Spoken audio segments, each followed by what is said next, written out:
The reviews are in, and BitHarmony is a hit! The New York Times calls it immaculate. Rolling Stone raves, an immaculate podcast. Rotten Tomatoes certified freshes us with this review. Only 2 words can describe BitHarmony.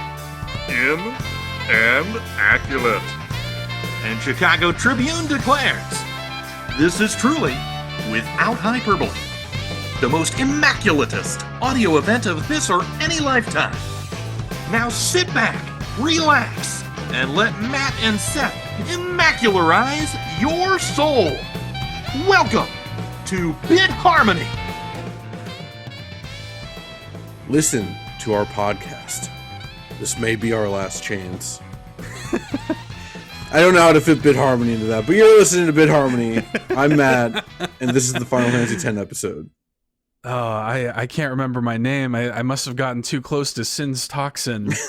I was wondering, like, we should do some kind of bit, like some kind of forlorn, thing where we're just kind of sullenly talking about our old man or something like that.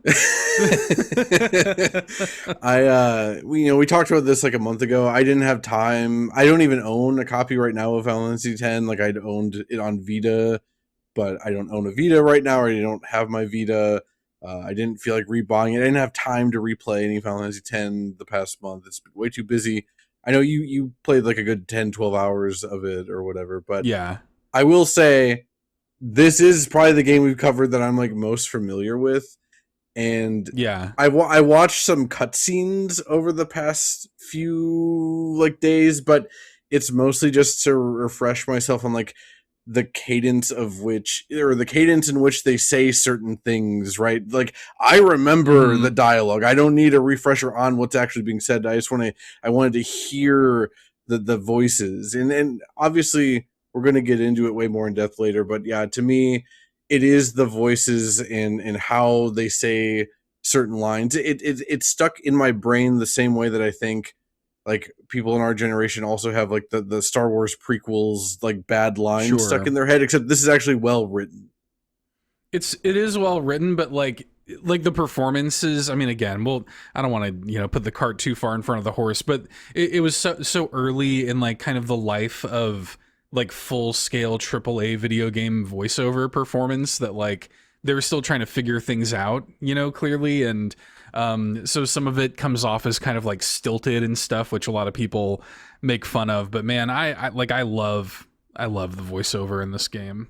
It's genuinely great. Again, we will get into this more. Have you ever heard the story of like the technical problems that they had with the voiceover stuff, the dub specifically? No, I don't think so. So I found this out a couple years ago, and I just figured there's no better place to put this than at the top anyway. Who cares? Because of like the way the game was coded and the audio files were coded, when they dubbed this into English, all of the spoken lines had to be the exact same length as the Japanese dub was. So that's why there are some lines that they're spoken more quickly or sound kind of awkward. It's not a direction or acting thing. It's literally because they had to do it that way, because they had to have the exact same length and I think even file size as the Japanese version of all these audio files. God, that makes so much sense.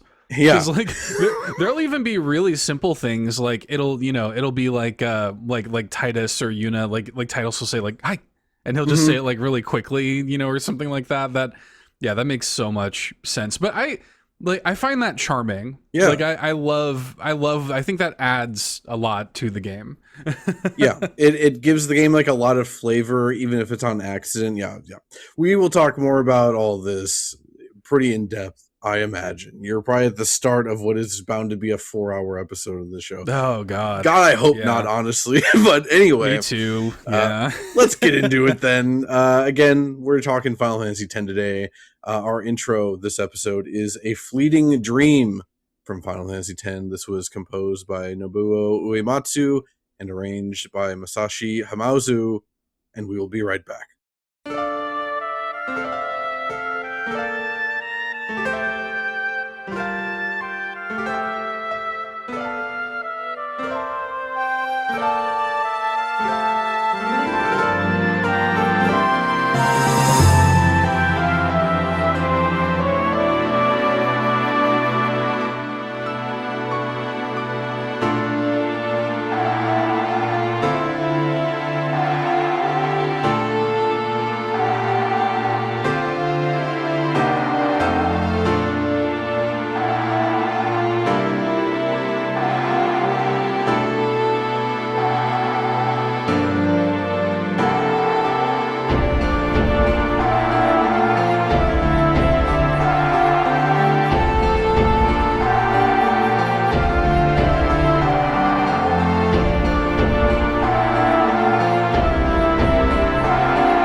was Fleeting Dream from Final Fantasy X. This might come across as maybe perhaps a weird one to intro the song or intro the episode with. And look, I love Besaid. I think Besaid, which we will play in a later break, is my favorite song off the soundtrack and maybe my favorite video game song ever, honestly. It's up there. But like, A Fleeting Dream is the song I most associate with Final Fantasy X, right? Sure. It's a beautiful song for one, but I just want to paint a little bit of a picture for the context of this. Again, I know some of this might not make sense. We'll have to get to it later, but like the game starts off like literally from the when you boot the game up, it gives you like this prologue sequence where you see all the characters and it's in like a future point. Like they're kind of more like weary and world weathered at that point, including Tidus, the main character. So the entire first 30 hours or so of the game is kind of this huge build up to getting to Xanarkand. And thereby it's also a build up to getting to this song. Like to me, when I first played this as like a 13 or 14-year-old kid, this felt like the culmination of the whole game. And by this, I mean this song, A Fleeting Dream. Like you're figuring out more of the truth and horribleness of this world that you're in, that you've kind of been thrust into. You're learning about all the bad things that have happened and all the bad people in power and all the horrible things happening behind the scenes and all the lies that have been proliferated throughout all of society. And yet you must go on. You made it to this place that you at first was the goal, and now you don't even really want to be there, but you still have to go on. Yeah. And then to like emphasize that and emphasize like the melancholy nature of it, this is one of those rare moments, and I love when any RPG does this, where this song not only plays on the overworld as you're navigating, but also plays in battle. Like it's the only time it doesn't cut to a battle music in battle in this whole game. It is so damn good. It's the most memorable part of all of Final Fantasy X to me. It's a very like that's a very powerful thing. Like that's a game that is like aware of the impact that a moment like that can have. Yeah. Well, it's cool too because I think a lot of people would maybe like think that we were going to play like to Xanarkand or something like that, you know, for an intro, and it's like, yeah, this actually though, especially with context, does make more sense. And yeah, I love this song too. This is definitely like, you know, I agree. Besaid is my favorite song on the soundtrack, but this is like, yeah, this is like the Final Fantasy X song. Like if there were like a theme song or something to it, like this is pretty much it. It was really like when kind of re-examining this game, replaying a good chunk of it and stuff like this. The thing that I kept thinking of is like, this really does sound so unique to Final Fantasy music in general, especially like, I don't know, like before this kind of era. Like I think Final Fantasies 7, 8, and 9 flirt with these kind of like gentler tones and stuff like this. But you know, Final Fantasy music is typically pretty like bombastic, I would say, a lot of the time, and it isn't often as like this kind of has like a classical, like Baroque kind of feeling to it, you know, and it really does kind of, I don't know, like touch on those emotions that you're talking about. It feels somber, but it also feels triumphant and purposeful. I love like there's a shift in the halftime around 2:32 where like these drums come in, and it just like like that just gives me goosebumps like every time.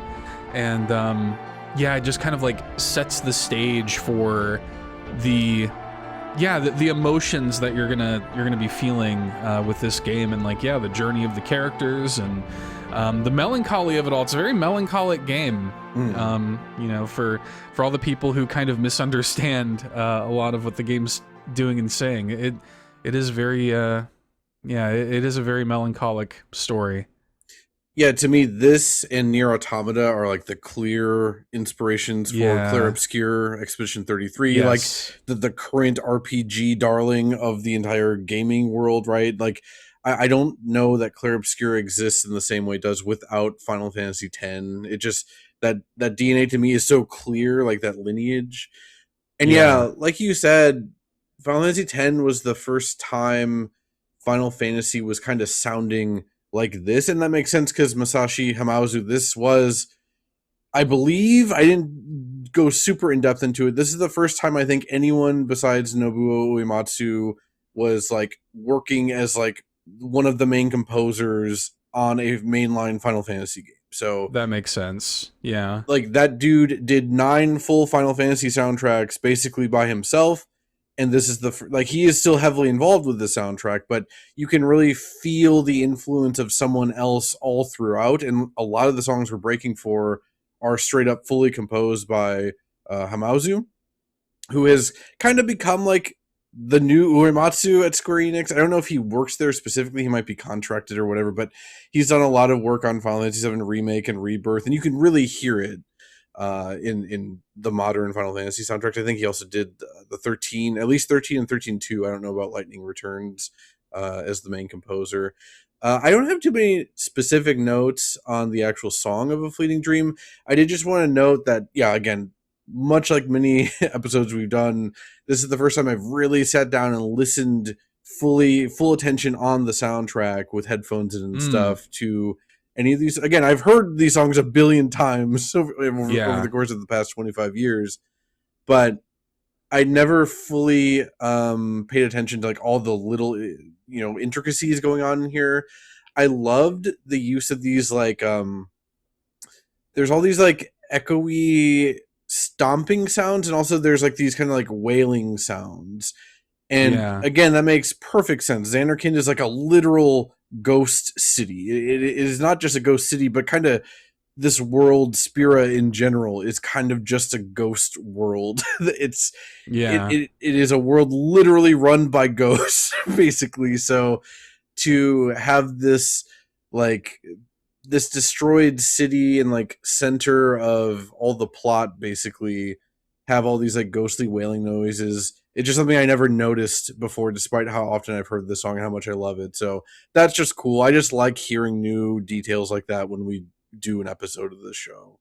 Yeah, it's always nice to pick out those new, especially with a game like this where you're so familiar with it, and like, I don't know, it's like you're getting like a new shade of this, this thing that you've always loved. Yeah, it's always a treat. Yeah, I mean, it's kind of impossible not to be emotional, listening to this one. And a lot of the this is probably, not only is it my favorite Final Fantasy game overall, but it might be, I was thinking about this, will Caddis do that grid thing that like it's going around, it's like a trend where it's like a grid of like your games, you put in like your favorite game, best art style, and all this stuff. And I chose this for best soundtrack. I think this might be, really stopping and thinking about it, it might be my favorite video game soundtrack. Like, full send, I think. It is definitely up there when it comes to, especially RPGs. There's not much that competes with it for me. I think maybe Final Fantasy VII Remake and Rebirth might eclipse it for me, but part of that is also the sheer size and scope of those damn things, which are like each 4 times the size of this soundtrack or whatever. Yeah. It's ridiculous. But yeah, in terms of like impact on my life and impact on like my tastes and stuff, yeah, to me it kind of has to be Final Fantasy X, really. Yeah. Yep. It's a long time coming. Buckle up. With that said, then let's get into the general housekeeping, which, to be fair, I don't think we have too much of this time. No, not really. I mean, we no new reviews, which pisses me off. Where are the new reviews at, you guys? It's so easy. You just leave us a 5-star review wherever you listen to the show. It's super easy. It's free. It helps the show out. It helps the show grow. Come on now. We can, you scratch our back, we scratch yours by giving you a, 5-hour Final Fantasy X podcast. So, leave a review, please. We'll shout you out here on the show if you leave a written review. I hope that somehow this ends up being our shortest episode ever, and we keep referencing these ridiculous times, but it's actually like an hour and a half episode of the show. Yeah, like, actually, you know what? I didn't have that much to say about Final Fantasy X, as it turns out. Yeah, no, but do leave some reviews. We love the reviews. They genuinely help a lot. And if you've ever thought to yourself, I really like Bit Harmony, I wish I had a way that I could like support the show. It turns out everybody does. It's super free and easy. So please consider doing that. But yeah, that's pretty much it, I think. Nothing too crazy going on. Yeah, we did all the Infinity Nikki stuff, but that was me and my wife. So for one, I haven't talked to you over like voice chat in like a month. I know. At this point. Yeah, it's weird, right? Yeah, it's weird. And also, yeah, we didn't get to decompress and whatever after the Mario March Madness or anything. And I guess there's going to be time to talk about some Mario stuff in the next section here. But I just want to say that all that Mario stuff we did, I worked myself into a shoot. I believe that's what wrestling fans call it. And I just wanted to play Mario stuff for like weeks after we finished recording all those Mario episodes. Yeah. Hell yeah, dude. I love that. Well, yeah, we even had that I guess that new Mario Wonder DLC came out around that same time too, and that was that was a lot of fun. I really enjoyed that. Yeah, it does feel like it's been a long time since we've but I really liked that we did that. I think I've said it on the show here before too, but like that was just a fun little block of episodes there, and I'm happy with how they all turned out. The minis I think were also all really good. The Mario 3 mini that we did over on Patreon. We do exclusive mini episodes on Patreon, if you somehow didn't know. That might be my favorite mini we've ever done. That was a really fun one. Yeah, both that and the Mario Kart mini. That Mario Kart mini is like just under 2 hours, so it's full on not even a mini anymore. But yeah, those are both really, really fun. Yeah, so I guess I don't really have any like crazy thoughts about it other than it was fun. I will say this, I really enjoyed. I mean, I always love it when Tosh comes on the show, but it was really nice to hear like her passion for Infinity Nikki, because that's a game that somehow feels underrated, even though I know that it has a lot of like diehard fans, and it was definitely a situation of like, if we don't have Infinity Nikki coverage on this show, then like what the hell are we doing? Because that's everything this show is about. Like to share like the perspective of a passionate fan, introducing our listeners to really cool new music. Like that is what this show is about. And so that was just really nice. It was just cool to listen to and to hear that great music, to learn about Baby Shoes McGee. It was really good. So yeah, no, it was a lot of fun. Also a lot of work putting that together. A weird amount because of just how big Infinity Nikki has become in a year and change at this point. But yeah, if you're someone that like you only listen to like the episodes where we cover games that you're familiar with, I would implore you to check out the Infinity Nikki episode and the mini by extension. Truly, I think some of the best music we've ever covered on the show. Like it's top 5 material easily, probably top 3. Yeah, easily. It's all really good stuff, and it's like right away, and it's I don't know. It's nice to hear that sort of thing, and yeah, I feel like we do a fairly decent job of making these episodes like palatable and interesting, even if it's not on a game that you have a pre-existing relationship with. So yeah, give it a shot. Like it's it's a lot of fun, and it's also just for me anyway, infectious to hear somebody who just loves something talk about how much they love something and like add their perspective. And yeah, it was great. I appreciate her for doing that as always. Yeah, as someone that's 2.5 hours deep into the Aether Persona 4 Golden episode. Oh hell yeah. I did end up buying the Persona pack of Persona 3 Portable, Persona 4 Golden, and Persona 5 Royal on my Switch, and I am like 12 hours into Persona 3 Portable. I never thought I would be a Persona guy, and here I am. The Persona time for me is now. So, yeah, I totally get when people are talking enthusiastically about cool stuff. It just makes me want to experience the cool stuff too. Yeah. Length of the game be damned, or games in my case. Speaking of obscene sizes, we have got the chunkiest ever Sean Capri presents the state of the Nintendo Music Address. So, we have not done one of these in 4 weeks, and we actually somehow have 5 drops to talk about. We did get a double drop this week. Going down the list, we've got Super Mario Bros. Wonder Nintendo Switch 2 Edition plus Meetup at Bellabel Park, Animal Crossing New Horizons 3.0 songs, which basically is just like 6 songs. Yeah. Then they added in the Splatoon 3 DLC music plus like stuff that they've added post the initial release of Splatoon 3. Then they had the GameCube original Animal Crossing soundtrack. And then just today, the first thing I saw when I woke up was that they had a special release of 10 tracks from Tomodachi Life Living the Dream, the new Tomodachi Life that came out literally today as of the time of this recording. Yep. So let's go all the way back up to the top and talk about Super Mario Bros. Wonder Nintendo Switch 2 Edition plus Meetup at Bellabel Park. This was composed by Koji Kondo, Shiho Fujii, Sayako Doi, and Chisako Shimazu. Like I said before, I worked myself into such a shoot over our own podcast.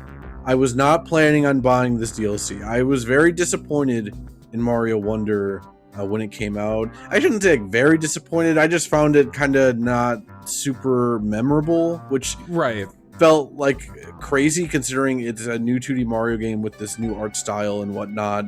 I will say, yeah, I bought that DLC also because I watched you play like half an hour of it. And I'm like, okay, I'm turning this off. I want to see the Koopaling bosses for myself and whatnot. Oh, they're so good. Yeah. The DLC is fantastic. The best boss fights in all of Mario, not just 2D Mario. Yeah, no question. Like all of Mario. It's fantastic.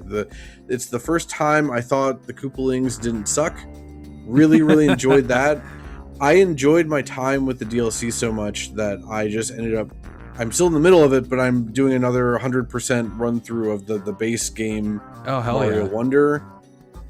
I love this game. I'm like full on, what is wrong with me? What is wrong with me from 2 years ago or 3 years ago where I was disappointed in this? This is a fantastic video game. Yeah, I mean, I always like really liked the game even when it was new, but I felt like it didn't like live up to my expectation for it. And I think that like, you know, revisiting it, kind of removing myself from those expectations does pretty much always benefit, you know, a re-examination, especially of a Mario game. And it was super fun to go into, because for those who don't know, and I encountered this a lot, and the reason that I've been kind of so loud about this DLC is because I think that the sort of prevailing thought with gamers out there, and it's not to anybody's fault but Nintendo's, because of the way Nintendo is marketing it, is that this is like a very multiplayer centric DLC. And so I think a lot of people wrote this off as being something that, oh, well, this is only going to be really worth it if I'm going to play with the multiplayer stuff. And I'm saying that no, even as a purely single player experience, the DLC is fantastic. The new the Toad Brigade challenges are awesome. Like you said, like the Koopaling boss fights are best in the series. All those new designs are fantastic. And yeah, it kind of does breathe like some new life into Mario Wonder. It makes the whole thing feel more complete. In a way, it kind of did go through and address a lot of the complaints I had with the base game, where, you know, I was kind of let down by the boss fights in the base game. I thought they were mostly pretty tame. You know, I wanted more challenge stages. I wanted things to be to just have more teeth to them. I wanted more use of like the wonder abilities and stuff. And yeah, this DLC does all of that. And if anything, the multiplayer stuff is just kind of like a fun bonus. Like, I've barely engaged with it at all. I got a good like 6 to 8 hours just out of the single player stuff, and I, you know, $20 like that to me is well worth it. Yeah, I loved it. I'll also shout out that yeah, you can unlock greetings now that you can use in like the online like passive multiplayer to basically they're just emotes or emojis. And when I say they're basically emojis, I mean like they are straight up like the bog standard emojis, but with a slightly like Mario Wonder style to them.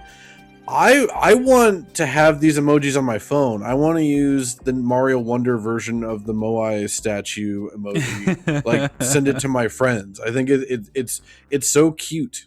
Well, and way better that, and like the stuff that you can unlock to decorate the Bellabel Park, areas with, are that also addresses a complaint that I had with Mario Wonder. I'm like, the standees are kind of lame as unlockables. And they did add new standees for Rosalina and like whatever, that's fine. But yeah, even like the unlockables in Bellabel Park are way better. And so anyway, yeah, it kind of did just go through like a checklist and kind of like fix a lot of the issues that I had with that game, while also making it prettier and even smoother and stuff. And that game's art direction was already so good. So yeah, no, I really enjoyed it, and I'm glad that it's giving itself a little bit of a redemption arc for you. Yeah, I also, I understand this is a video game music podcast that's supposed to be about Final Fantasy X, but I did just want to shout that out because, for one, I haven't really gotten to talk on a podcast about how much I've been enjoying replaying Mario Wonder. Yeah. Also, I will say, I think the music of Mario Wonder is one of the weaker aspects of it. Not that it's bad. Right. It's fine. It's totally serviceable. And there are some, like, catchy things going on, but that kind of continues on into the Meetup at Bellabel Park stuff, which again I think is totally fine, but not super noteworthy. Nothing I'm going to be like going crazy about. So I figured now was a good time to just talk about the Mario Wonder DLC, and this redemption arc it's had in my head, even though it's a pretty beloved game in the first place. But sure. As a soundtrack, didn't do too much for me, but again, I always appreciate when Nintendo releases these things right when it comes out. So props for that. Props for putting this on Nintendo Music right when the DLC was released. Next up, we had the Animal Crossing New Horizons 3.0 songs. Again, there's just not much to talk about here because it was literally like 6 songs. It's basically just like the different hotel stuff going on. Yeah. Don't need to linger on this too long. Again, I'll just shout out, even though it's definitely like the most tame and disappointing of these drops of these 5. But again, I appreciate Nintendo's wanting to complete the Animal Crossing soundtrack on the app. I appreciate that level of completionism. It just sucks that that's all you got that week was just these 6 songs. Yeah, it is kind of nice, like, just, like you said, from a completion standpoint, like, let's just go ahead and just, it's not like, what are we going to benefit from holding out on releasing the 3.0, the 6, 3.0 tracks with this one. So yeah, I appreciate it too. Nothing too crazy, but it's nice to kind of have that, especially since I assume that'll be the last. I mean, who knows? I would have said that before 3.0 came out. But I would have said that like 3 years ago, that I assumed we would not be getting more Animal Crossing music. Yeah, but I mean, I think maybe for real this time, this might be the last of it, so. I'll be honest, at this point, I'll be mad if they do more Animal Crossing New Horizons updates. Yeah. Just give me a new one at this point. Just stop. Just give me a new one. I'll wait a couple years. It's fine. Next up, we got the Splatoon 3 Side Order DLC plus other stuff. Splatoon 3 was composed by Toshiyuki Sudo, Ryo Nagamatsu, Toru Minagishi, Shiho Fujii, Sayako Doi, and Yumi Takahashi. Hey, the Side Order soundtrack is awesome. Like, I think for that alone, this is a pretty fun drop. I actually haven't gone into, like, I've not checked out what is all included in this beyond the Side Order stuff. I assume, like, the final Splatfest stuff is in here and whatnot. Splatoon, all 3 of these games have amazing soundtracks, and I really do think Splatoon 3, while the base game's soundtrack was not my favorite of the 3, I think by the time the DLC was up and the Grand Festival happened, it became my favorite Splatoon soundtrack overall because of this stuff. Yeah, side order, especially, man, I don't remember what it's called, but that damn song that plays during the final boss fight is so good. Like it genuinely gets me emotional. Like every time I hear it, that part of the DLC was so good. That song that plays like during the end credits when you're just like on that elevator and stuff, just really, really good stuff. And yeah, it really did kind of like complete the Splatoon 3 like package for me.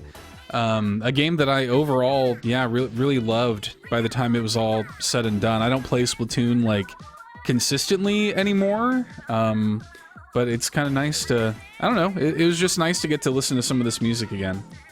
So I'm getting over what I think is COVID. I still have like brain fog, and I was racking my brains trying to think of what that song you're talking about is, the actual name of it. Is that called like Spectrum Obligato or something like that? It has something like crazy name like that, but yeah, it's fantastic. Doesn't it have? For some reason, I'm trying to think of. I do think you're right. But for some reason, I think it also has the word like color somewhere in there.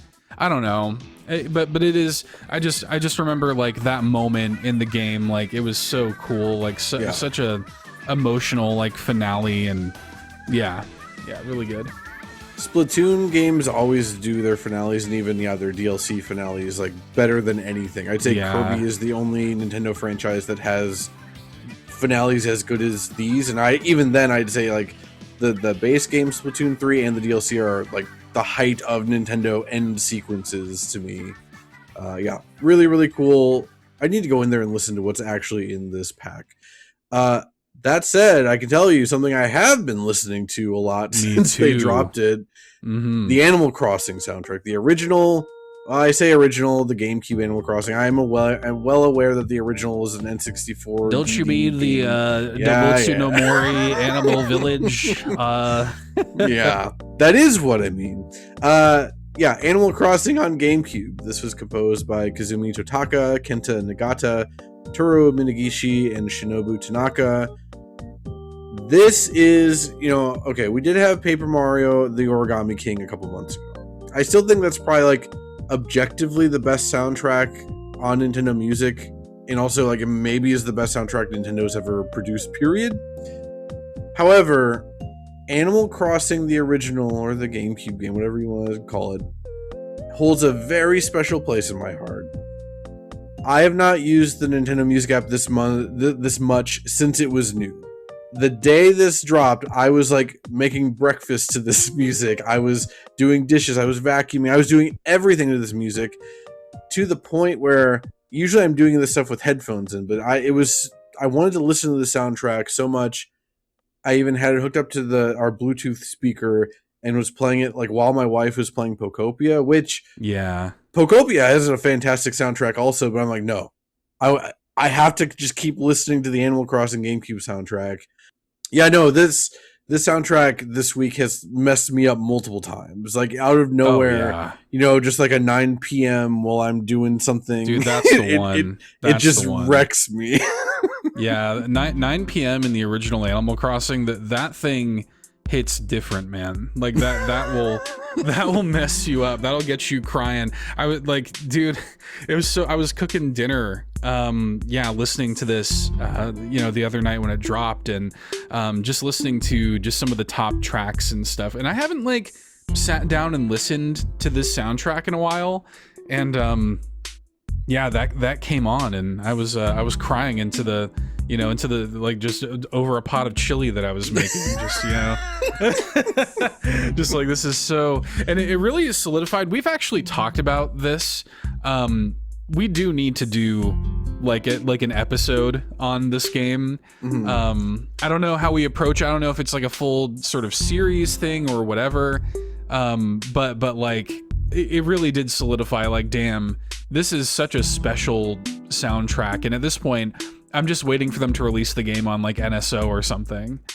Yeah, I think like a year and a quarter ago, I even stated that this is one of the episodes I most want to do, is a GameCube Animal Crossing episode. Yeah, we just haven't gotten around to it yet. Yeah, there's just something, I hadn't like sat down and like listened to GameCube Animal Crossing in so long that sitting down with it in this way, I don't know, I just wasn't ready for it.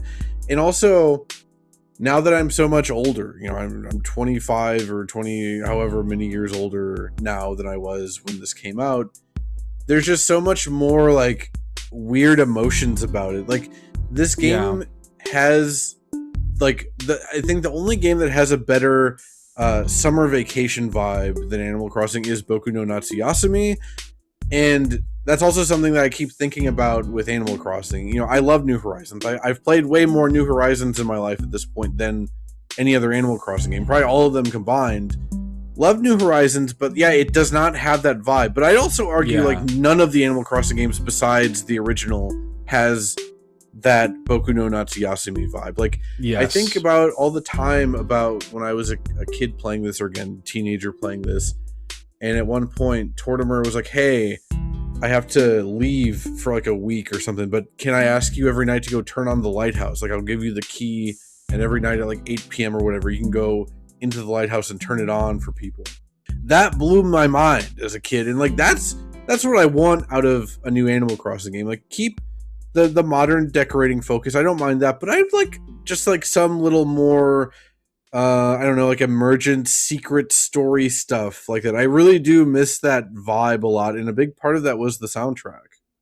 Yeah, I think that there's a certain air of like just connection to the world. Like anytime when something like that happens, it feels like the game is like talking to you specifically, like at a certain point. Like in that moment, it was like becoming real for you. Like it felt like you had a real job to do in your real life to turn this game on at 8 p.m. or whatever and turn that lighthouse on. Like that is so special.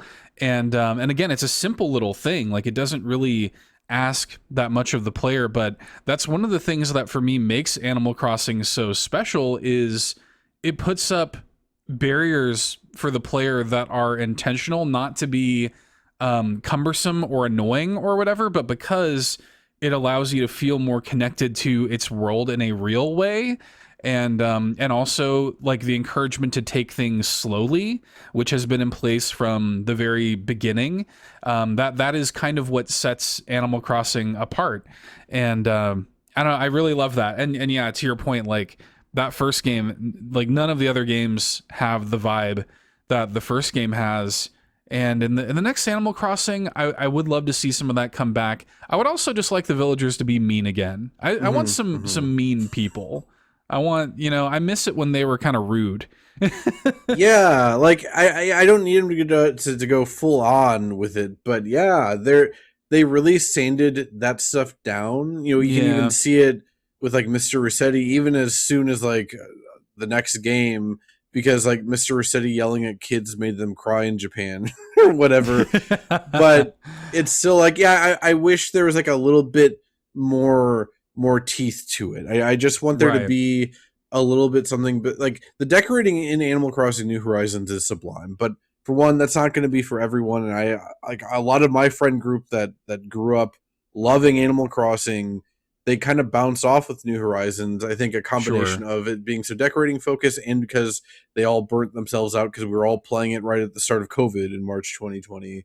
But yeah, I would like there to just be some kind of, like a mysterious vibe. Like there really is none of that. Like Animal Crossing New Horizons is very straightforward in what it is, whereas like the original has this vibe of like, like the Tanuki is almost like tricking you. It feels like you're in this mysterious animal forest, and then again, all your furniture is made of leaves, and it's like that's the classic mythology around Tanukis in Japan, that they're tricksters and can transform things with leaves, and it all feels like you're a kid that ended up in this weird place for the summer, even though in Animal Crossing you could be there all year long or whatever. Anyway, there's a word for that feeling, that kind of like My Neighbor Totoro kind of taps into it, like stuff like that kind of like mysterious, peaceful, and cozy, but also a little bit dangerous and scary. Like that's my favorite stuff that I associate with childhood. And that first Animal Crossing game does kind of tap into that, and I do kind of miss that feeling, the feeling of like this is a little world that existed independently and exists independently of me being here. You know, like I came into something that already had history and these animals had already lived here. And yeah, it's special. We got to do an Animal Crossing episode at some point. The summer of Nintendo 2 will get around to it. You know what messed me up? This made me reckon with the idea that this is the 25th anniversary year of Animal Crossing. I didn't realize that until all of this, and yeah, that sucks. Yeah, they updated New Horizons, and then they sent you a little like 25th anniversary like celebration. Nintendo did like card in the mail or whatever.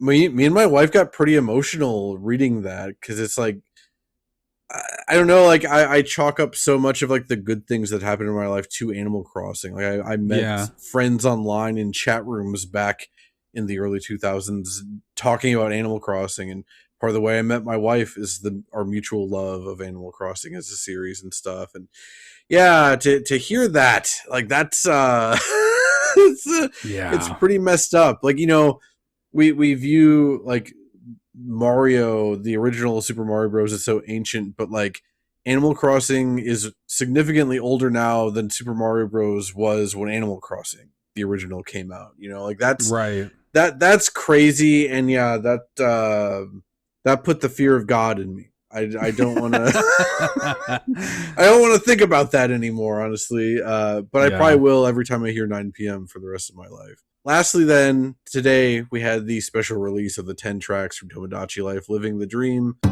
Tomodachi Life Living the Dream was composed by Turo Minagishi, Shinobu Nagata, Raika Nakai, and Kairi Hamada. I don't have too much to say about this. I did listen to all 10 of these while I was doing stuff this morning, and it's good. It's very Tomodachi Life. Basically everything I've seen and heard about the new Tomodachi Life is that it is more Tomodachi Life, and yeah, that extends to the soundtrack apparently. Pretty much, yeah. I don't really have any major thoughts on it. I'm excited to play it. But I don't really have any like crazy, thoughts on the music that I've heard. It just kind of sounds like a new Tomodachi Life game. Yeah. So when it comes to a grade, this is kind of impossible for me to. I think I'm just gonna go with an A-. If again, if this was like the Paper Mario Origami King situation, like if we were just talking Animal Crossing, this is A+. I think I'm bumping this down to an A- for just a couple small dumb reasons. Like Animal Crossing is the only one where we got like a whole soundtrack, Yeah. Most of the all these other ones were just a special release or updates to previous games. And yeah, the Animal Crossing New Horizons stuff, not super exciting, but this basically is getting the A for Animal Crossing alone. That's kind of how I view it. Yeah, I was gonna go with just a flat A, mostly because I don't want to think about it that hard. But, yeah, sure. but also like, yeah, I mean, Animal Crossing and the Splatoon and the side order stuff alone is like, it can't go any lower, than an A really. Mm-hmm. So yeah, I'm just gonna go a flat A on it, I think. And that was what did I call it? Like extra crunchy Sean Capri. I don't know. I think you called it. I remember like recoiling a little bit when you said it. I think you called it chunky or something like that. Okay. All right. That was the extra chunky. What? Like I thought of spoiled milk like right away when you called it chunky. I was like, oh no. Well, that was not the image I was trying to put into anyone's head. So I apologize if anyone else is. That's probably more of a reflection on me as a person than anything. See, when I hear chunky, I just think of Chunky Kong, but I guess that's also not a great image in my head either. Anyway, that was the Nintendo Music segment of this episode. I don't know. Let's go on a break then for Spira Unplugged and Besaid, both from Final Fantasy X. Spira Unplugged was composed by Nobuo Uematsu and arranged by Masashi Hamauzu, and Besaid was both composed and arranged by Masashi Hamauzu, and we'll be right back.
And that was Spira Unplugged and Besade. I really like comparing these two songs, which are kind of like our more chill songs of this part of the episode, to A Fleeting Dream, which is so much more like dramatic and emotional. This is your chill break here before we really get into like the sad boys aspect of Final Fantasy X properly. I don't have too many notes about Spira Unplugged. I just really, for one, I love this song. Like, obviously, it's a fantastic like acoustic guitar song in the soundtrack. It's just very fun, and the reason I paired these two together is it's just so fun to be able to hear how much more like optimistic and almost carefree the soundtrack of the early game is. Like when you first get to Besaid, and like Tidus is in a bad situation where he doesn't know where or when he is, but at least he's got like a buddy he can play Blitzball with, on this tropical island. And to contrast that with like everything that's to come later, it's nice to have these two. I just love that. Also just love that this kind of just sounds like Greensleeves a little bit. Yeah, a little bit. It's also funny because Greensleeves does fit perfectly with like most previous Final Fantasy games, but it doesn't really fit tonally with Final Fantasy X, because this is like, I don't know how to describe it. Like, this is not traditional European inspired fantasy at all. It's like Southeastern Asia water punk fantasy going on. Choral punk. Choral punk. I think you said that before. That's a very good way to describe the setting. It's a very unique setting for like any video game. But yeah, that's basically the only notes I had. The only other thing was I just love that we got to hear the patented bit harmony, hearing the fingers sliding on the guitar strings. Oh, love it. Oh, it's like one of my favorite sounds, period. Mm-hmm. I love that. Yeah, I love like, I mean, I'm not like a Final Fantasy music expert or something, but I feel like I am pretty well versed in Final Fantasy music. I struggle to think of any other Final Fantasy songs that are like all acoustic like this. Mm-hmm. Like, this feels pretty unique to me in that way. And I was thinking about, like, I love the title. I love Spira Unplugged. It reminds me of did you ever watch like the MTV Unplugged like acoustic sessions and stuff where they would have like Puddle of Mud, or like Nirvana. It's so funny that you said Puddle of Mud before Nirvana. Yeah, I guess Nirvana's they played Blurry on one of these unplugged acoustic sessions, and for some reason that's what I always associate with MTV Unplugged. I always think of that dude sitting there, everything's so blurry. I always think of that. Anyway, it called that to mind, and I think that unplugged being like a term to just sort of denote acoustic, I think is very good and charming and fun. I love that they really kind of use the whole buffalo with it too, like the little touches, like knocking on the guitar for like the percussive sound, I love that. I just, anytime you can kind of like take this very simple instrument and make it feel so much more full, I think is so good. And yeah, it is funny, like how much more optimistic feeling the game is, because really, and we'll talk about this, but like the setup of the game, it's almost like an isekai basically. Yeah. And like when you first like kind of start out, it even kind of feels like that. Like Tidus is kind of like a stranger in a strange land, and it's like you're meeting your bro, and at least Blitzball's still around all this time later, and no, like he's gonna, I'm hungry and he's gonna make me some food and stuff, and you're kind of like getting set up like in this world and making new friends and stuff like that, and blissfully unaware of how harrowing the journey that lies before you will be. But yeah, it is nice to be like kind of greeted with these locales even like this early on. The game, the thing that was really striking to me playing it in 2026 is like, man, I just think this game is so beautiful. Yeah. Like, I love the art direction of the game, all of the character designs. Like, I just think it's gorgeous. So, yeah. It is by far and away the most standout like setting in any RPG I've ever played. I know Chrono Cross has like some similar stuff. I've never played all the way through Chrono Cross, I own it on Switch, and I've just never sat down with it for some reason. And I know East 8, Lacrimosa of Dana, that all takes place on like a tropical island. But the thing with Final Fantasy X is it's not just tropical islands. Like, you do go to multiple like bigger cities. You go to areas where there's like professional blitzball tournaments going on. You go to wide open plains. You go all kinds of places in Final Fantasy X. It's not like a bottle episode kind of thing where it's just tropical islands. Right. But yeah, especially in the early game, yeah, Besaid and Kilika, it's just like, man, like, I would love to live in this world minus the giant flying whale that just kills people. Yeah, I like the only game that has come close to kind of like feeling this way to me is Sephony. Mhm. Like Sephony kind of captures the sort of, you know, quiet, even the ocean, I guess, even too, kind of like captures that sort of quiet, coral Southeast Asian sort of influence. That isn't like, there is like sunshine and waterfalls and tropical areas, but also like dark and quiet beauty as well, you know. And I don't know, I really, really love just like the vibes of this world. Yeah, it's great. Yeah, like I said before, definitely like my favorite world in any RPG ever. It not just because it's unique, but yeah, it's so beautifully realized. Like, I'm excited later on to like talk about like Macalania Woods and stuff like that, just because of like, I just love how that area looks. You know, there's nothing else really to it. I just love how it looks. When it comes to Besaid, I don't know that there's that much I can really say about it. Again, I said it at the very top of the episode, this might be my favorite video game song ever. Again, we've also already talked about like how beautiful and like peaceful the opening section of this game is. Well, not the very, very opening is not beautiful and peaceful, but once you get to Besaid like an hour in or something, it becomes a lot more peaceful. Like, Tidus goes through so much hell just to get to Besaid. He goes through like near-death experiences like 4 times over, almost gets eaten like 3 different times.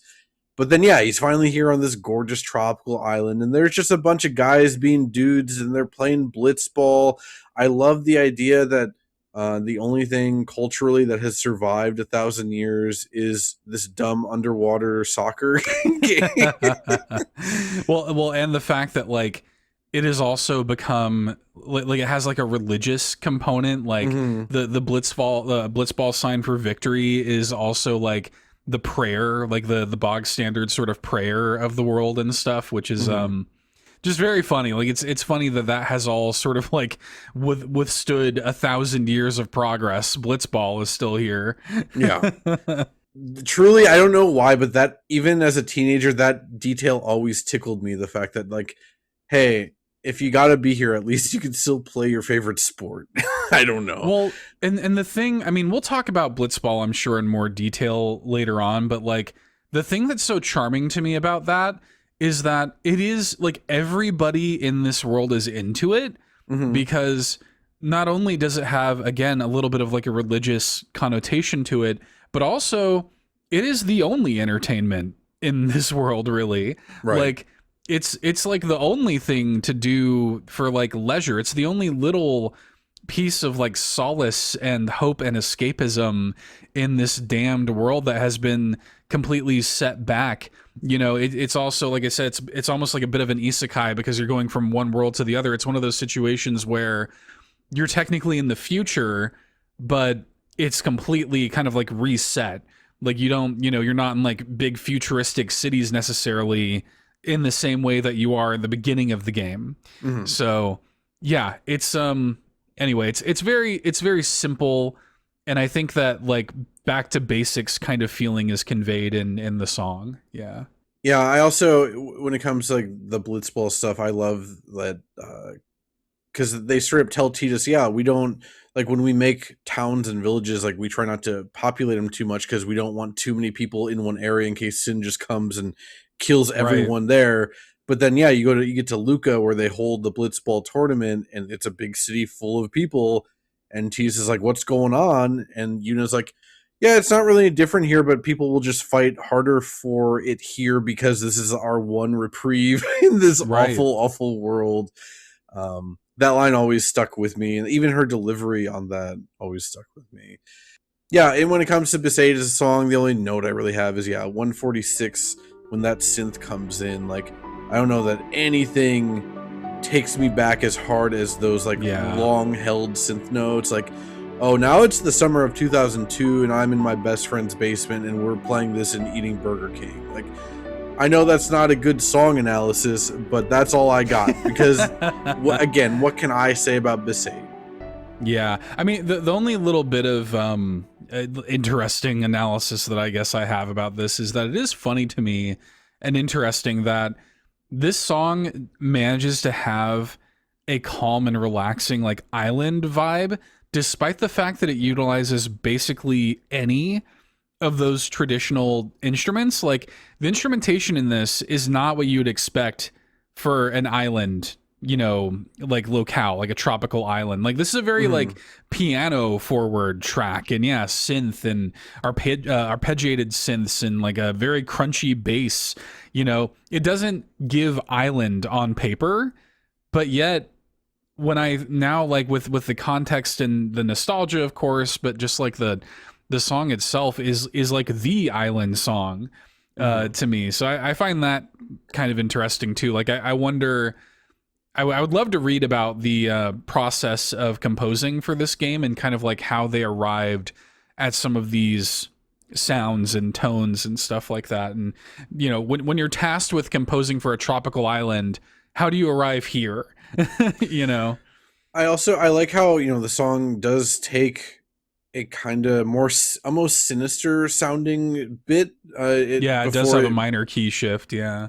And I kind of always took that as like, you're presented with this like gorgeous tropical paradise. But there's, again, much like the whole theme of the game, there's something underneath the surface waiting for you that you're not fully aware of yet. Like, you're going to find out all about Yevon and Sin and how those two things play off of each other and why things are not happy, even though you're on this gorgeous tropical island or whatever. It is, like I said, it is maybe my favorite video game song of all time. Also, you know, when they remastered this, they made new arrangements of the whole soundtrack. I actually, on this episode, we're only playing the original versions of them, but I actually mostly like the new arrangements from the remaster, except for Besaid. I do think they really messed up the new version of Besaid there. Yeah, I pretty immediately, I mean, I don't hate them or anything like that. And I mostly like them, but I pretty immediately just shifted it back to the original soundtrack. Thankfully, you can do that in the HD re-releases. I just played the game with the original soundtrack on because that's kind of what I know.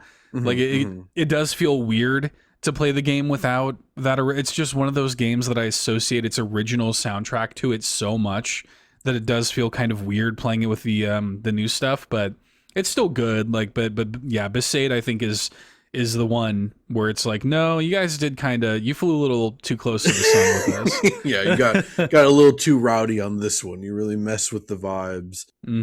With all that said, then, are we ready to actually get into the Final Fantasy X talk proper? Man, an hour into the show. Yeah, let's do it. Well, that's without putting the music in yet. Oh, God.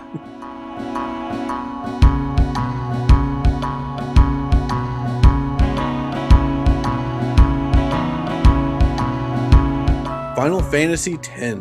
This was a Japanese turn-based RPG originally released for the PlayStation 2 in 2001 in Japan and North America, and I believe like summer of 2002 in Europe and Australia, something like that. It was later re-released as Final Fantasy X and X-2 HD Remaster in 2013 for the PS3 and Vita. That version is now available on basically everything like PS4, Xbox One, Switch, PC. All those consoles are backwards compatible, or the new versions of those consoles are backwards compatible. So you can play this on any modern device besides, I guess, maybe your phone. I don't think they ever ported it to mobile devices or anything. I figured for this episode, because it's going to be so important, I think, to give people context for like the main characters and the plot, I've written up a brief summary of all the party members and a brief story synopsis. So I'm going to go through and read this real quick before we even get any one step further, because Sure. we are going to be going into the weeds on this one. Sure, yeah. So if you've never played Final Fantasy X and you think you might want to, maybe you should just stop now. I don't know why you clicked on this podcast in the first place, but we are going to get into it here. So for the party members, we've got Tidus. He's kind of the speedy all-rounder and pretty good damage dealer, but he also has support abilities and spells like Cheer and Haste, which I always thought that was interesting. Like, yeah, he's an athlete, so it kind of makes sense that he'd be able to cheer people on and like inspire them to move faster and stuff. I don't know. That alone, I always thought was pretty neat. Yeah. He even like, you know, like he kind of comes into the party and like he almost has to, he's like the down and out Besaid Aurochs or whatever. It's like, let me get these guys, like, let me cheer these guys up. Like, let me get these guys motivated. Like, he definitely has that sort of, you know, sports coach energy. Yeah. Mm-hmm, mm-hmm. And then, yeah, his placement in the story, he's the main character, but also he's like, yeah, as we said before, this fish out of water protagonist and massive daddy issues, which is kind of what half of the game's story is about. Then we got Waka. He is a dude. He's voiced by John DiMaggio, isn't he?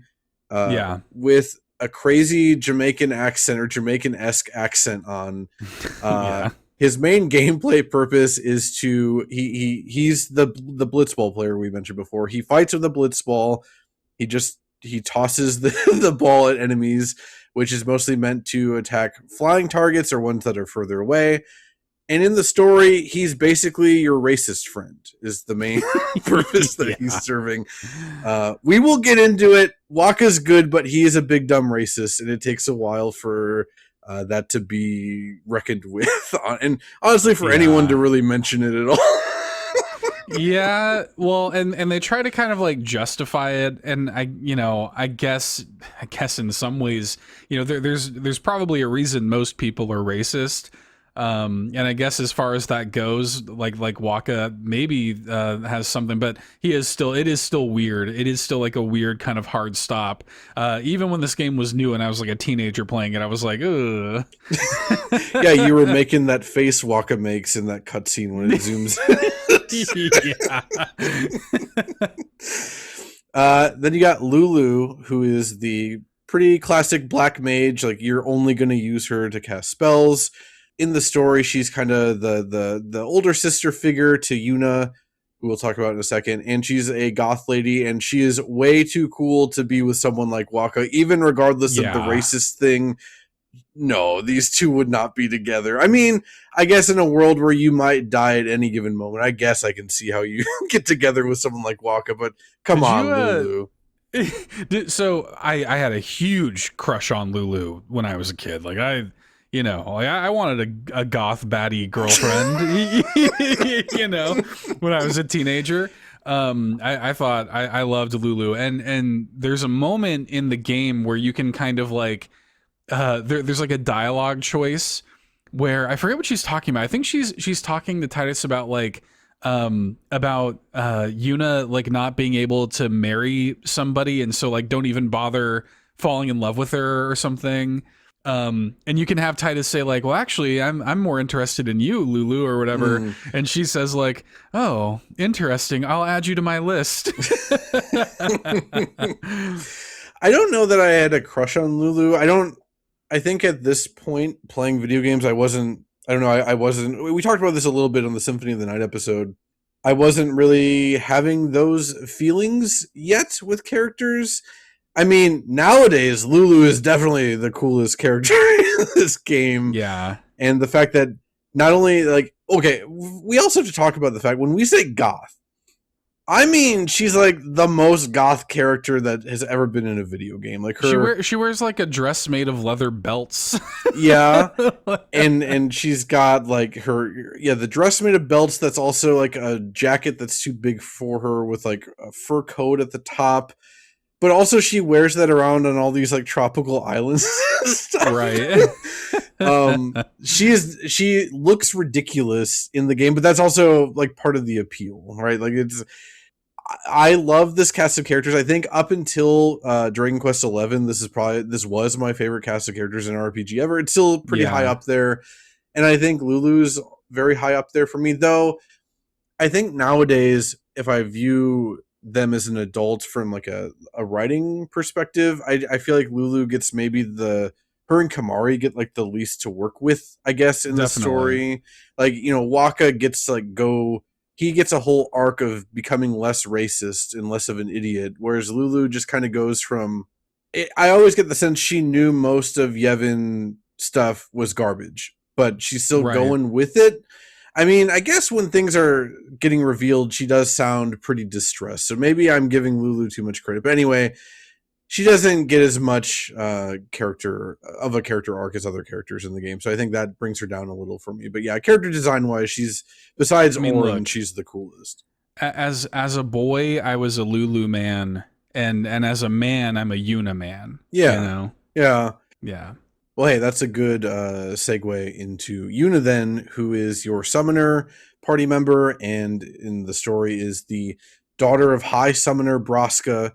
I love that there's a YouTube channel that has a bunch of Final Fantasy X like clips and stuff, and it's called like Daughter of Braska, which I really like that channel name. Yeah. Yeah, she's also the love interest to Tidus, but I mean, I've never played Final Fantasy VIII all the way through. I know people really like the Squall and Renoa thing going on, but yeah. Yuna and when I say she's the love interest to Tidus, I mean, yeah, they are into each other and they eventually consummate that. But like, she is basically as much of a main character as Tidus is. It's not like Tidus is not stealing the spotlight. If anything, Yuna gets better character development, partially because she is a named character, and so people can actually say her name and not just you when talking to her. So that's a big plus. But yeah, I love Yuna. Everything about her, the fact that she's named after Yuna Leska, who ends up being someone you have to kill in the game, just fantastic character work. And yeah, I think probably still my favorite female Final Fantasy protagonist. Man, it's tough. It's either her or Terra from Final Fantasy VI for me. Like I think that Final Fantasy, like the reason that Final Fantasy has resonated so much with a large female audience over the years is I think that by and large they do really right by their female characters. Like they have just over the years had some of the best written female characters, like period. And Yuna's a good example of that. I love like this game has a lot of little subtleties to its world building and storytelling. And yeah, like you mentioning how she's named after Yuna Leska, like that little detail alone is like, it adds so much like weight of expectation. It adds so much texture to Yuna's character and kind of like the journey and like the doubts and stuff that maybe she would have with her role in all of this. Yeah, she's an amazing character. Yeah. People die and Yuna dances. Yeah. Next up, we've got. I promise that line will make sense at some point. Next up, we got Orin, who is in the party, is like the heavy hitter tank character. Can also do debuffs on enemies.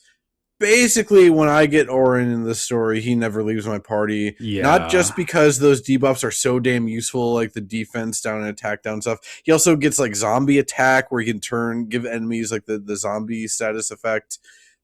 He's just also the coolest dude in the world. I would go so far as to say he is the best Final Fantasy character, period. There's not even really a doubt in my mind.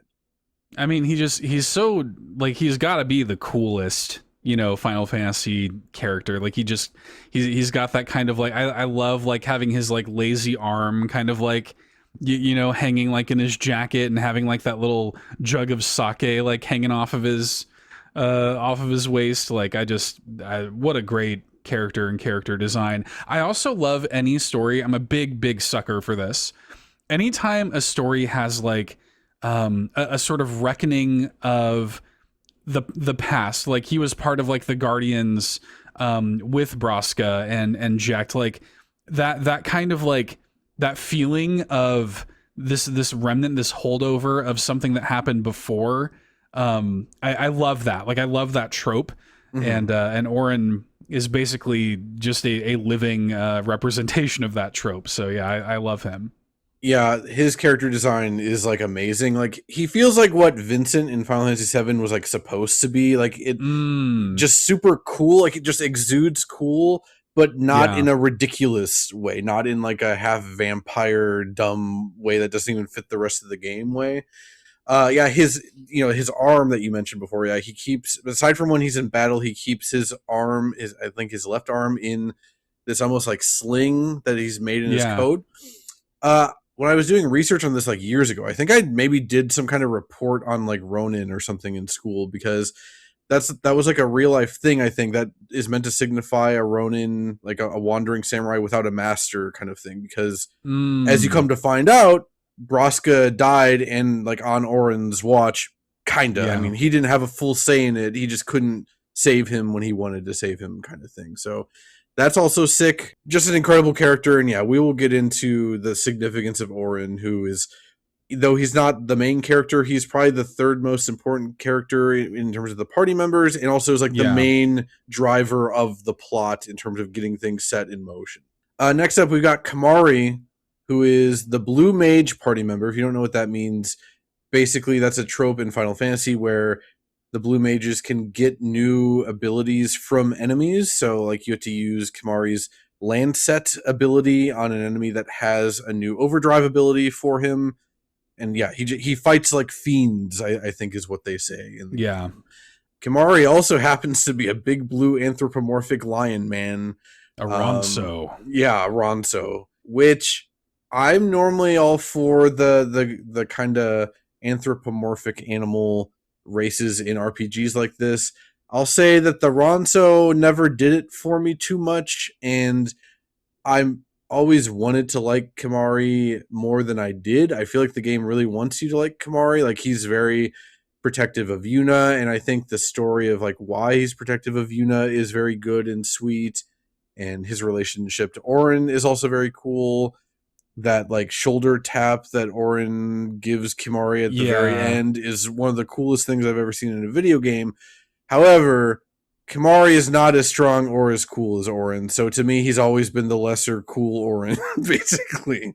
Yeah, I get it. I mean, like, I like him, but if I'm having to like sit here and rank all of these party members, he would be at the bottom, you know. But yeah, I like him. I like that kind of like stoic, you know, mostly not, you know, verbal, you know, character who, yeah, he very much is just kind of like super protective over Yuna, and yeah, I don't know. I like him overall. I also don't love, like, I feel like the design of the Ronso are, you know, little tame, little boring. Yeah, but, you know, not to, you know, not to disparage it too much. I still like him.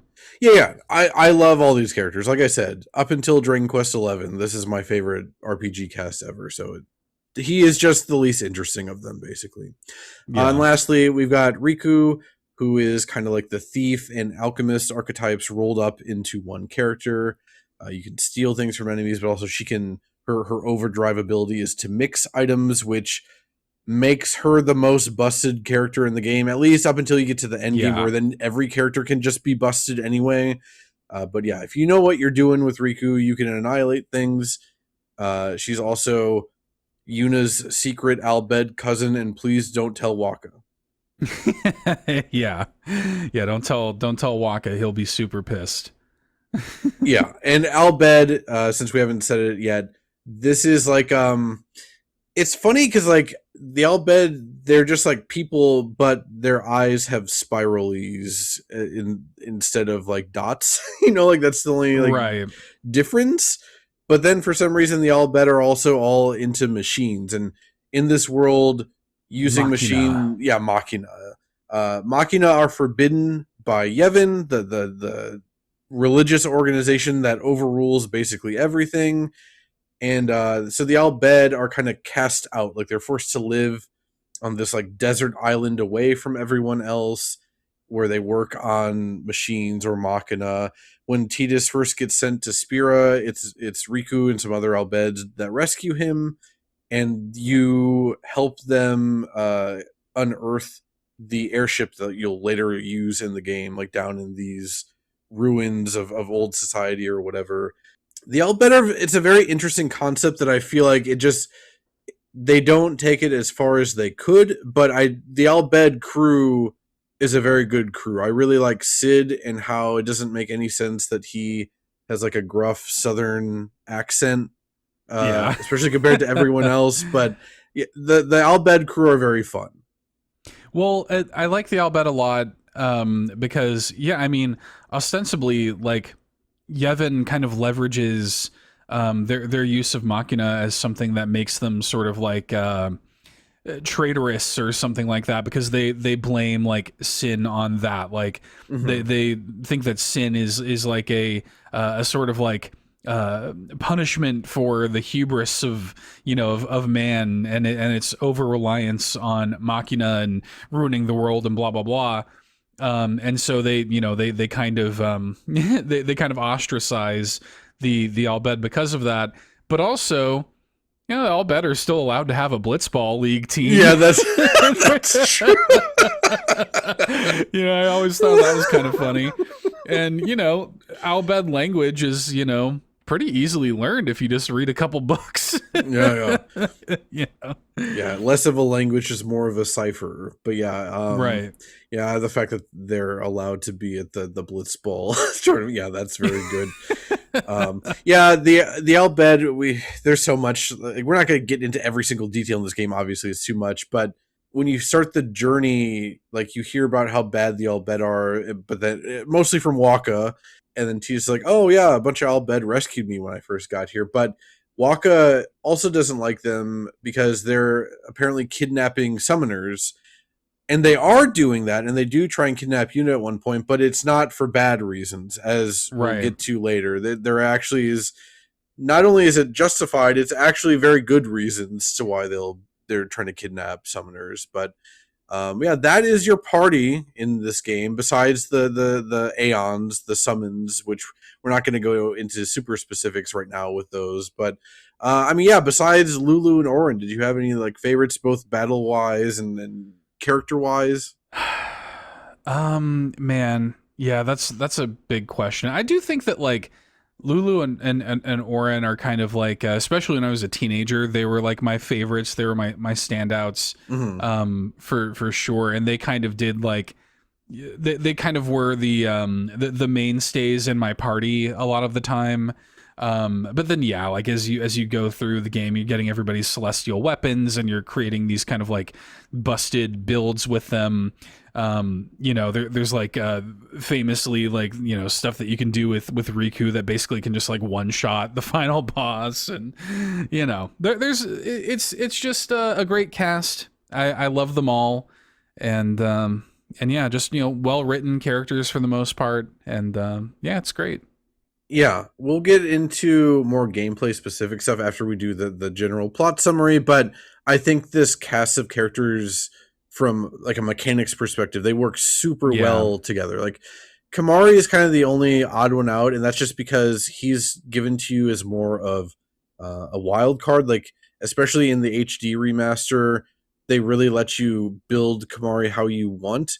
But then he kind of inherently becomes a lesser version of whichever character whose sphere grid you're sending him down, right? So like, that's also another reason why Kamari never like stood out much, because he doesn't get much of his own stuff outside of the Lancet abilities that he gets. But yeah, great cast of characters, great. The way they work together mechanically is awesome. Again, we'll talk about it, but yeah, this is a turn-based game, and so you can swap out characters at any point. Like, when it's that character's turn, you can just instantly swap them out for one of the others. You can only have 3 out at a time. Really encourages like getting to know them, again, both as characters, but also as like verb sets and mechanics and whatnot. Really, really, really great cast of characters. Let's do this brief story synopsis that I wrote in like 5 minutes a couple hours ago before we started recording this podcast. Again, this is meant to give a general overview. We'll leave any super nitty-gritty details for a little bit yet, but Titus, the star Blitzball player on the Xanarkin Abes, whose father is also a legendary Blitzball player that went missing 10 years ago, gets sucked into some kind of weird wormhole in the sky as Xanarkin is being attacked by a big flying whale thing, apparently called Sin. he ends up in a place called Spira, which is apparently 1,000 years after Xanarkand was destroyed by Sin. He's recruited by a big dumb guy to play Blitzball. Again, that's Waka, which is still around 1,000 years in the future, to play for the Besaid Aurochs, which is the worst team in the world, which is also very funny that you just play for the losers. Until the tournament starts in Luca, the Besaid Aurochs are traveling around alongside Yuna, who is the fledgling summoner that's just started her pilgrimage. The pilgrimage is a quest for a new summoner to visit all the temples around Spira and learn how to summon every Aeon that allows you to go to the ruins of Xanarkand and obtain the final Aeon, which is supposed to be used to defeat Sin. Waka also moonlights as one of Yuna's guardians, which is how Tidus ends up getting close to Yuna and the rest of the crew, and he himself eventually becomes an official guardian himself after he breaks many rules about going into the temples without permission and whatnot. As the journey goes on, you start to find out the truth of the world and the religion that governs and controls it all, Yevon and Sin. And it turns out that to beat Sin, Yuna has to sacrifice one of her guardians to become her final Aeon, and then Yuna herself will also die after she summons said final Aeon. So basically, 2 people are going to die if they go through with this. That's all bad enough, but what basically no one but the highest people in power in this world know, and Orin, is that Sin will always be reborn, and that the final Aeon that was used to destroy it previously will now be used to power a new armor for Sin, essentially. Like, Sin is more of like a force of nature, and it's like a leech, basically, or a parasite, and it is just siphoning off energy of Aeons, and the main course are these final Aeons that people try and use to kill it, basically. Then the crew collectively says no, and then they proceed to dismantle the entire governing body of this messed up world piece by piece, including Sin itself. I don't know, was there any broad strokes thing that you wanted to add there that I missed? This pretty much covers the broad strokes of the plot synopsis, but I think maybe a little bit of additional context to maybe add to Yuna and her place kind of in this world and kind of what Sin represents. Like, we touched on it a little bit earlier, but Sin will just like show up and like kill and just wipe out entire populations of people, and seems to even be drawn to it. And yeah, like Yuna as a summoner has kind of like a almost additional role in the world of the game, in that summoners are able to send the deceased into this place called the Far Plane, which is kind of like just like the afterlife, like a place where like their deaths are accepted and they don't have to like either wander the world as like unsent like ghosts or whatever, or if not, then they'll also become fiends, which is like kind of all the enemies in the game are like like unsent souls, which is also a really cool little bit of world building. But anyway, so in addition to this like huge burden of purpose that Yuna has, she also bears the weight of like being the person who is, responsible for the safe passage of all of these people into the Far Plane, which I think also adds a little bit of context in this world where people are constantly being killed all the time. Like it is cataclysmic events just all the time. Yuna really has an important role, and summoners in general have a very important role. Yeah, summoners are very revered in this world, to the point where, they get like special treatment and whatnot.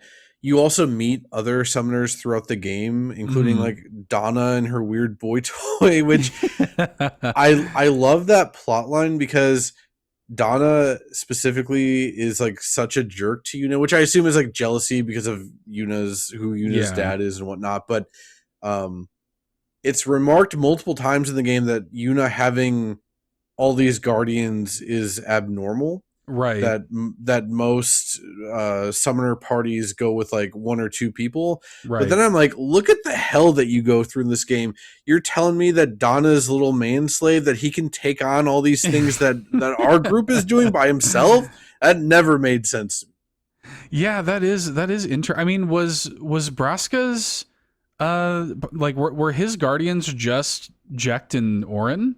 Yeah. Mm-hmm. Yeah, I think so, right? Yeah, so it is, and she even like makes that, Yuna even kind of like makes that point, like, like why is it a bad thing to have, more guardians than is normal? But I also think that's really realistic. Like it's a very sort of like I don't know, a well-realized thing that, yeah, of course people would kind of look down on her. Other summoners would look down on her as that kind of golden child getting the special treatment, getting more guardians, so. This is really, and again, I'm sure we'll talk more about this after the next break when we get into more nitty-gritty stuff, but this was like my first time in a video game bumping up, or rather, first time playing any video game whose story is like bumping up against the idea of organized religion and the things that you're being told might be being told to you for reasons that are not good for you, kind of thing. And again, I want to stress, we talk about this all the time on this damn show, but when I'm not being critical of religion as a whole, neither is this game really. It is just saying that there are times when dogmatic faith is not good.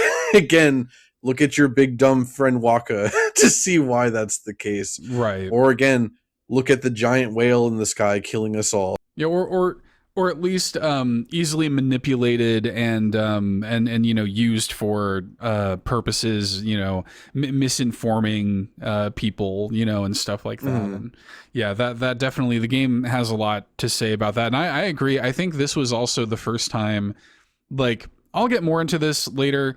This game could not have hit me at a more perfect time in my life, where for the first time ever, I was grappling with my own kind of like religion and sort of my faith, and also like my relationship with my biological father. Like this game at the time I played it, it was like almost surgical.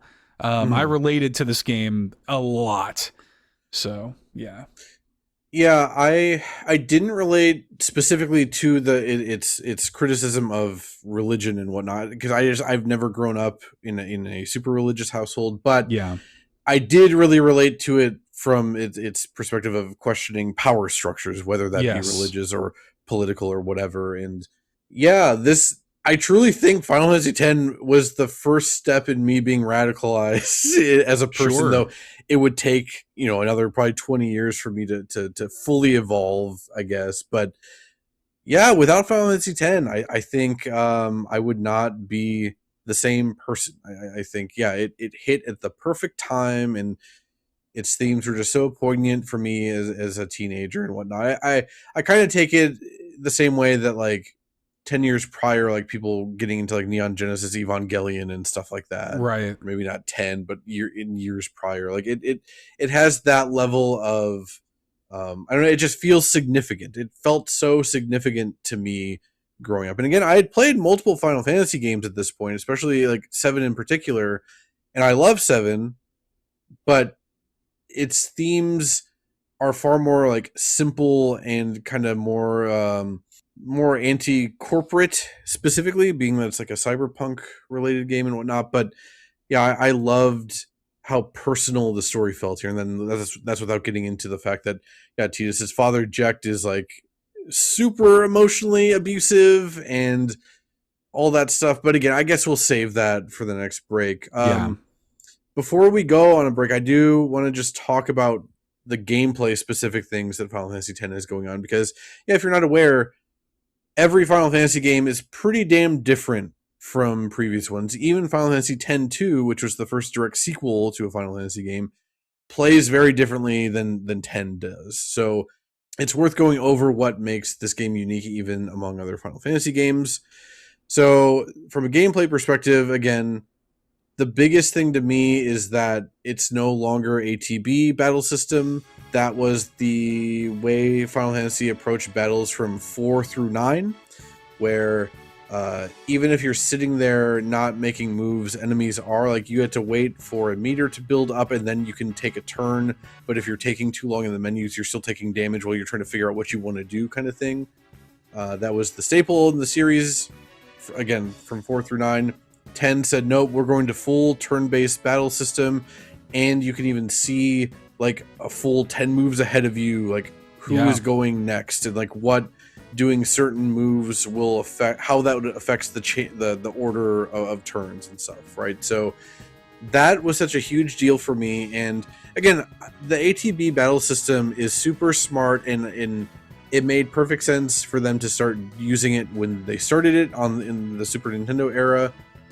But for their first PS2 game, it felt so refreshing for them to just say, no, we're completely rewriting the DNA of Final Fantasy, even more so than usual with 10. Again, as someone that grew up playing a few Final Fantasy games, that was such a huge deal to me, that change to fully turn-based. But yeah, I really loved it back then, and I still love it now. Another big change is that there are not traditional level ups in this game. When you level up, that gives you movement opportunities on a thing called the Sphere Grid. So the Sphere Grid is kind of like this giant board filled with all these slots for you to fill in. And so like when you level up once, you can move one slot on the Sphere Grid, but then you also have to spend different spheres. So like, say for instance, Tidus moves on the board and then he gets to an HP up slot on the Sphere Grid. You have to spend, I think, like a power sphere to fill that in and then get the actual HP up bonus from that. And so basically this ends up not being that different from traditional level ups, other than it's more clearly visualized how you're changing your character, how you're building your character. Now I guess the idea is also you could theoretically skip spots and not like fill stuff in. I remember in the early game, like either like magic or magic defense spheres are like hard to come by or something, and so I'm always like having to wait to move on because I don't want to move on in the Sphere Grid without filling in everything. I'm that kind of person.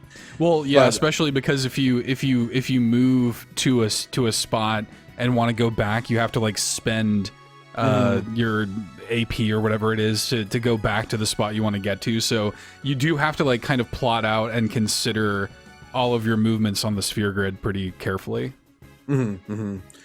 And there's also blank spots on the Sphere Grid that you have to get special spheres to fill them in with before you can also activate them. Now, if you're playing this casually, you don't have to worry about that at all. As someone that platinumed this game on the Vita on the HD remaster, that was hell, because one of the trophies was filling in every single spot on the Sphere Grid and activating every sphere with every single character on the Sphere Grid. It is still to this day, I think, the grindiest platinum trophy I've ever gotten, and why I have not played Final Fantasy X since I played it on the Vita over 10 years ago. In the same way that summoners are way more important to the story of Final Fantasy X than previously, in previous entries, summons themselves are also way more important. They are way more characterized here, and you can also like build them and customize them out in ways that you've never been able to do in Final Fantasy before. So again, in some Final Fantasy games like 4 and 9, the summons are given like a bit more context, but they're never as plot-centric as they are here. Like literally, the end game of Final Fantasy X, the literal last battle is you having to kill your own summons because of plot reasons. Like they are super important to the game, both mechanically and storyline-wise. They even do, you have to do at various points like summoner duels where you fight summoners with just Yuna and her summons or whatever, which is a pretty cool concept. Very Pokemon-esque, which makes sense for 2001. We had Blitzball as the main minigame in this. And again, I think we'll save the Blitzball talk for later, but Blitzball overall, hated it at the time, but I loved it revisiting it with the HD remaster. As alluded to at the beginning, this is also the first game in the series to feature voice acting. I mean, honestly, to my memory, for a game of this size and scope, this might be the first game to have voice acting in an RPG this big. I'm not 100% sure about that, but like when I think back to games in this era where voice acting was pretty new, especially on console, like the biggest games that had it were like Metal Gear Solid 1 and 2 or like Grand Theft Auto 3, but there was not as much size and scope to those games as there is here. Right. Like this game was like so like high budget, like Mm-hmm. just the, the even like the cutscenes. I remember like being so wowed by the way the game looked, and especially like those kind of like pre-rendered cutscenes. I'm like, "Oh my god, this looks amazing." And then yeah, like the voice acting in here is yeah, even though there probably were other examples of like, in-depth voiceover stuff in other games, this does feel like the first kind of step into video games becoming more like cinematic, I guess, with its voiceover and stuff. And that is definitely felt. We talked about kind of the stilted quality of some of the voiceover, but that was more of a technical limitation than the performances themselves. The performances themselves are really strong in this. Yeah, I remember reading an interview. I think it was even in my strategy guide or something with I forget his name, but the English voice actor for Tidus. Yeah, James Arnold Taylor. Yeah, He was the original voice of like Ratchet in the Ratchet and Clank games, wasn't he? Yep. And yeah, I remember reading some interview with him where they talked about, hey, would you want to voice like the main character in a Final Fantasy game? And he was like, sure. And he expected like a Ratchet and Clank size script, but then he was given the script that's like bigger than like a movie script or whatever. Right. And like how intimidating that was. Yeah, I love the voice cast in this game. I mean, again, Auron really, really sticks out to me as just like the coolest dude in the world. Also, the fact that they bring Auron back in Kingdom Hearts 2 with the same voice actor. It's so sick. Yeah. So damn good. But yeah, I have like no complaints with the voice acting. Again, besides maybe Waka for the over the top Jamaican thing going on. In his defense, I think he does do a pretty good job. Yeah. Like for the most part, like, it's a little it's a little maybe in bad taste, but like he kind of works with what he's given. Yeah, and I highly doubt that was John DiMaggio coming up with that. I'm sure that was the direction and not a choice. Oh, what if I did this? Oh yeah, we like that. Yeah, what if this guy with like orange hair and like a weird sort of cockatiel looking like up swoop, what if he had a Jamaican voice? He also fun fact, John DiMaggio did the Kamari voice also. So yeah, I also we'll talk about it later. I also love Seymour's voice. We didn't talk that much about Seymour, but I feel like Seymour gets a lot of hate, but I to me that always reeked of like, this isn't Sephiroth. I feel like a lot of people skipped Final Fantasy 8 and 9. They played 7 but then didn't play another one until 10, and then they come into 10 and then they meet this new cast of characters, and then they meet Seymour, who they think is being positioned as Sephiroth, but he's not. He's not meant to be Sephiroth in the slightest. But yeah, he's just a villain with very different motivations and stuff. And I love Seymour's deliveries, especially in the late game when he starts going full on insane. Seymour rules.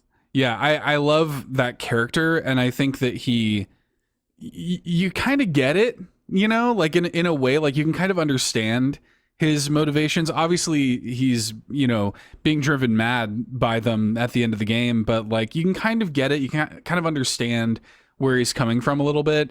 But I don't know who the voice actor is that performed him, but I love his delivery of the lines. And even like, he's so like gentle and soft spoken a lot of the time. And even like the way that he kind of hangs on like the S's, like I love like he's like Maester, like he kind of like has like a little bit of, I don't know, like not a lisp, but he kind of like hangs on it just a little bit, and it kind of gives like almost a snake like quality to his voice. I don't know, I love it. I love Seymour. When he starts like speaking more softly, that's when you're like, oh, I'm in danger. Right. Yeah. Also worth noting, I think Seymour was Flux. Is that the third fight against Seymour on Mount Gagazet? I think that is, from a casual perspective, I think that is still the hardest fight in the game. Like that fight, I was stuck there for like days as a kid. I had to grind on Mount Gagazet for a good couple days, honestly. Lastly, the thing I wanted to note is that Final Fantasy X had no explorable world map. Most of the game is kind of laid out as like a linear, straightforward path. And again, there's like some secrets off the beaten path you can find, but like most of the areas you're in are at just full on corridors. Like you can even see it on the in-game map that they're just kind of straightforward paths. I do remember this being controversial and disliked at the time, though not as controversial and disliked as it was a few years later with Final Fantasy 13 when they kept that design philosophy. People hated this when it came to Final Fantasy 13, this hallway design as they call it. I didn't mind it in 10. I've never played 13, so I can't speak to 13. I don't know if it maybe does things worse, but yeah, it is easy to see that Final Fantasy 10 is like basically just like one long hallway, essentially, if you want to look at it from like a DNA standpoint. But like they do plenty with like the different settings and the different places you go and visit. It doesn't feel that way to me. Like I never felt constricted by it. And then at the end of the game or near the end of the game, when you get access to the airship, you can go back to like any of the previously visited areas. It's just through a menu, not like a world map in previous games or whatever. But I don't know, did this bother you the same way it apparently bothered other people? Yeah. No, you know, and 13 also, like, that also didn't bother me. Like that is not the problem with Final Fantasy 13. And like you know, it is just very classic, and this game is a huge victim of this. Just people kind of like talking themselves into a spiral and making mountains out of molehills about very insignificant, dumb things like this, where I'm like, how much of that sense of exploration is really lost by the design of this stuff? You're still getting to take in. One of my favorite things about this game is like, I love RPGs with those like fixed camera angle perspectives, and I love like the shot compositions in this game and the way that they can really tailor like every screen of this game to just look so beautiful and have you like walk through it. It wouldn't work as well if the game was not designed in this way. And I never once felt like, oh, it's so linear and why can't I explore? Why is this not like open world or whatever? I don't want that out of this game at all. Yeah, really dumb. And yeah, Final Fantasy 13, like I do remember like people complaining about that too when that came out. It's just corridors and hallways. Look at the map, and it's like, dude, who cares? Dude, Final Fantasy VII Remake, which I think is generally pretty liked overall. Again, there are people who have issues with it, but I've never seen people bringing up the fact that 7 Remake is also designed that way. Right. I'd also say, as someone that put over 100 hours into 7 Rebirth, the linear sections of Remake and Rebirth are way better than the open sections of Rebirth also. I think partially because, yeah, it's bespoke design, you know? Right. I don't know, it's just weird to me because, yeah, when I look at older Final Fantasy games, like even you look at 6, which I think when you get to the World of Ruin, it is pretty open, kinda, but it's basically just like the order that you're doing things, and it's not like anything is like that significantly different. You just might find certain party members sooner than others. And then before that, 6 is just as linear as this. It just has a world map to make you think it's not. Right. Like I don't expect that. Final Fantasy is not this series that I'm like looking for that from, and it never has been. Like I consider Dragon Quest more of like the open exploration kind of series more so than Final Fantasy. It's not like nothing about Final Fantasy is ruined with this. Right. It's so weird. I just think it's again one of those like gamer baby Excel spreadsheet mentalities of like, well, I had a world map in all the other games. Why don't I have one here? It's like, yeah, but like, I understand if you might like to fly around on the airship in the world map or what. I do understand that to a certain extent, but like, does the game being designed this way actually mess with your sense of scale? Because it never did for me. Even playing it as an adult on the Vita, if anything, it impressed me more the fact that it is pretty damn linear, but it still feels so much bigger than it actually is. I think that's actually a pretty big compliment to its design personally, but I'm not one of these people that harps on this kind of stuff, really. Right. With that said, then, it has been a while since we had a break. So, let's go on a break for Blitz Off and Fight with Seymour. Blitz Off was composed and arranged by Masashi Shimazu, and Fight with Seymour was composed and arranged by Nobuo Uematsu, and we'll be right back.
and that was Blitz Off and Fight with Seymour.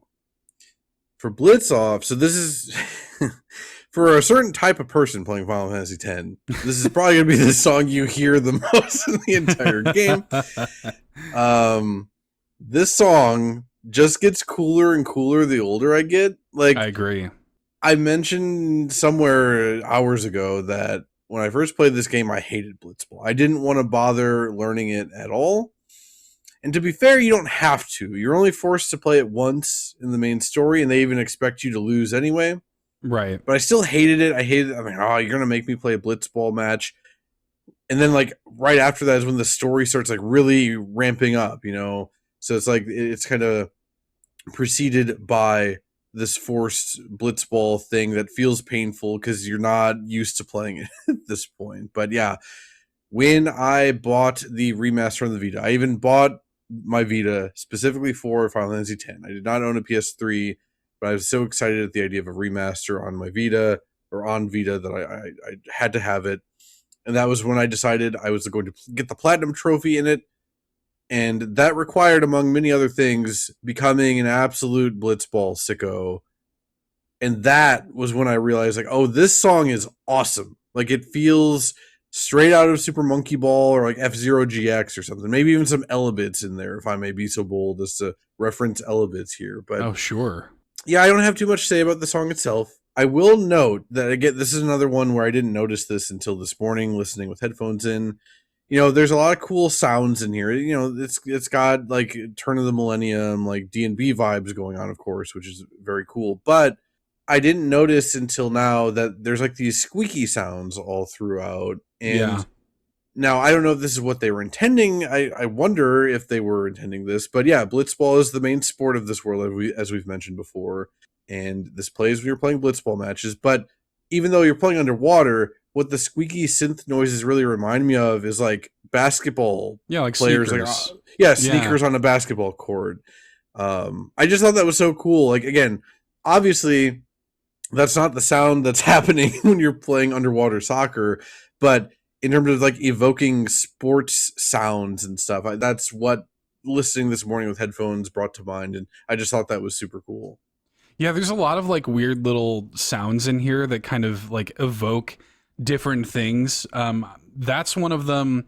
Another one is that kind of like there are these like distant like wailing synths that kind of sound like a whale, you know, or something in the background, which definitely is evocative of the water. I mean, really, even just like the sort of more gentle synths that are in here do kind of evoke that kind of feeling of like swimming in water, but at the same time, like it definitely has that very sort of like butt rock guitar, you know, like it has that kind of very like early 2000s sports feel. Like you could just imagine like NFL commentators coming in, you know, over it or something. And it manages to have the like kind of weird and interesting like oceanic tone of this world of Spira, but also feel like a big dumb sports song, you know?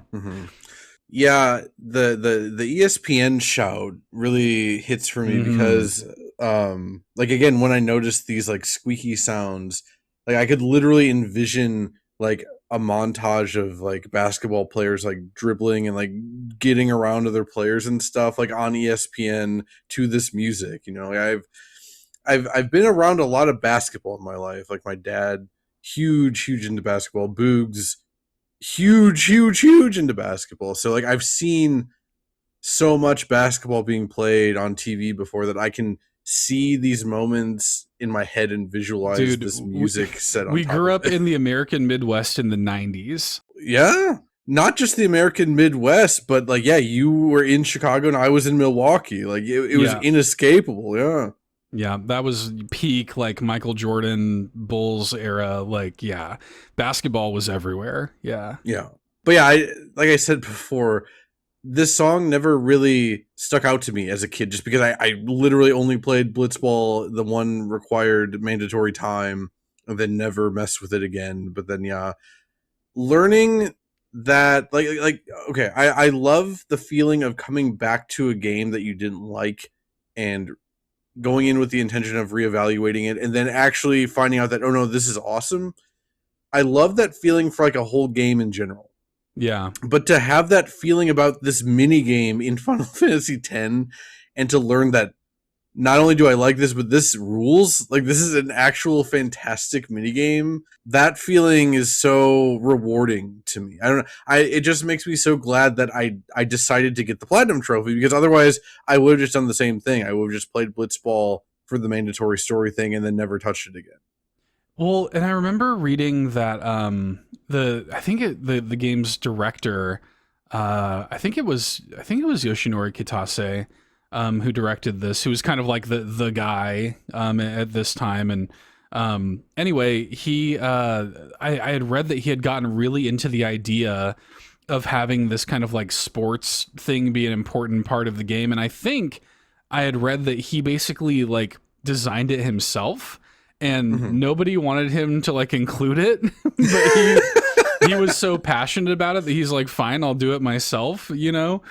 And yeah, he basically did make almost like a little mini sports RPG with no like story, but mechanically you are building a team and raising stats and like learning abilities and strategies. And, you know, it's really cool from that perspective. And I remember I was reading that he was very inspired by like you know, Star Wars Episode 1 was like, Phantom Menace was like pretty new at that point, and so like the idea of this world having like pod racing, like this kind of communal sporting event that everybody gathered around, was inspiring to him, you know. And so anyway, that's just kind of, you can feel all of that when it comes to Blitzball. I'm a huge defender of Blitzball. The comparison to pod racing makes so much sense. So for one, we didn't even mention this.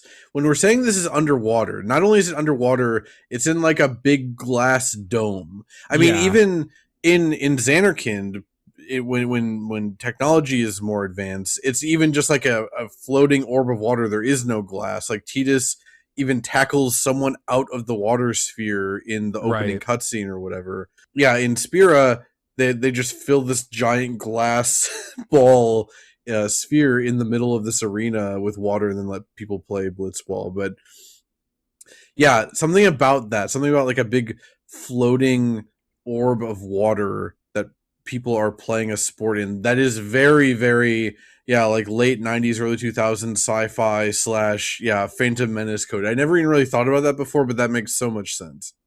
Yeah, there is just something to that feels very of the time. And yeah, I don't know. I really, I like just everything about it. I think it's so cool. The idea of playing an underwater soccer kind of sport. I love the design of the Blitzball, you know, I think is great. And yeah, I love kind of like characterizing these random little, you know, Blitzball characters, like these people that you don't really interact with in a real way other than this. And I kind of come to love my little team, you know, and I love building up my team and stuff. And yeah, I don't know, it rules. You're dumb if you don't like Blitzball.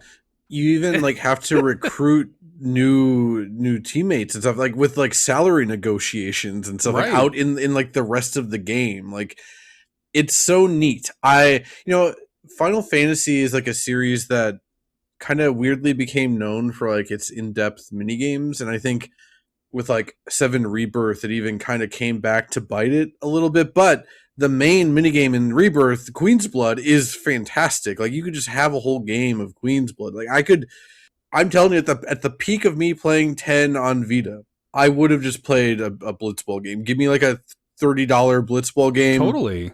Absolutely would have done it. Now, it's been so long I couldn't go in depth on like all the specifics about it. I could just tell you that, like, when I get home from work, I was excited just to grab my Vita just to do Blitzball. Not even Final Fantasy X, but I wanted to just specifically do Blitzball. No, yeah, it rules. And I also, I don't know, like, I love that kind of stuff is just in the game. I love that it even has, I mean, we kind of mentioned it earlier, but it has such a strong narrative importance to the game. Like, Blitzball is this thing that is super important to the world, but also to Tidus as a character, who is somebody who like is a famous professional blitzball player who's kind of living in the shadow of his father, who is also a famous, beloved professional blitzball player. In fact, I think, like, isn't the game that he's playing in at the beginning of the game in Xanarkand like the Jekt like memorial game or something like that?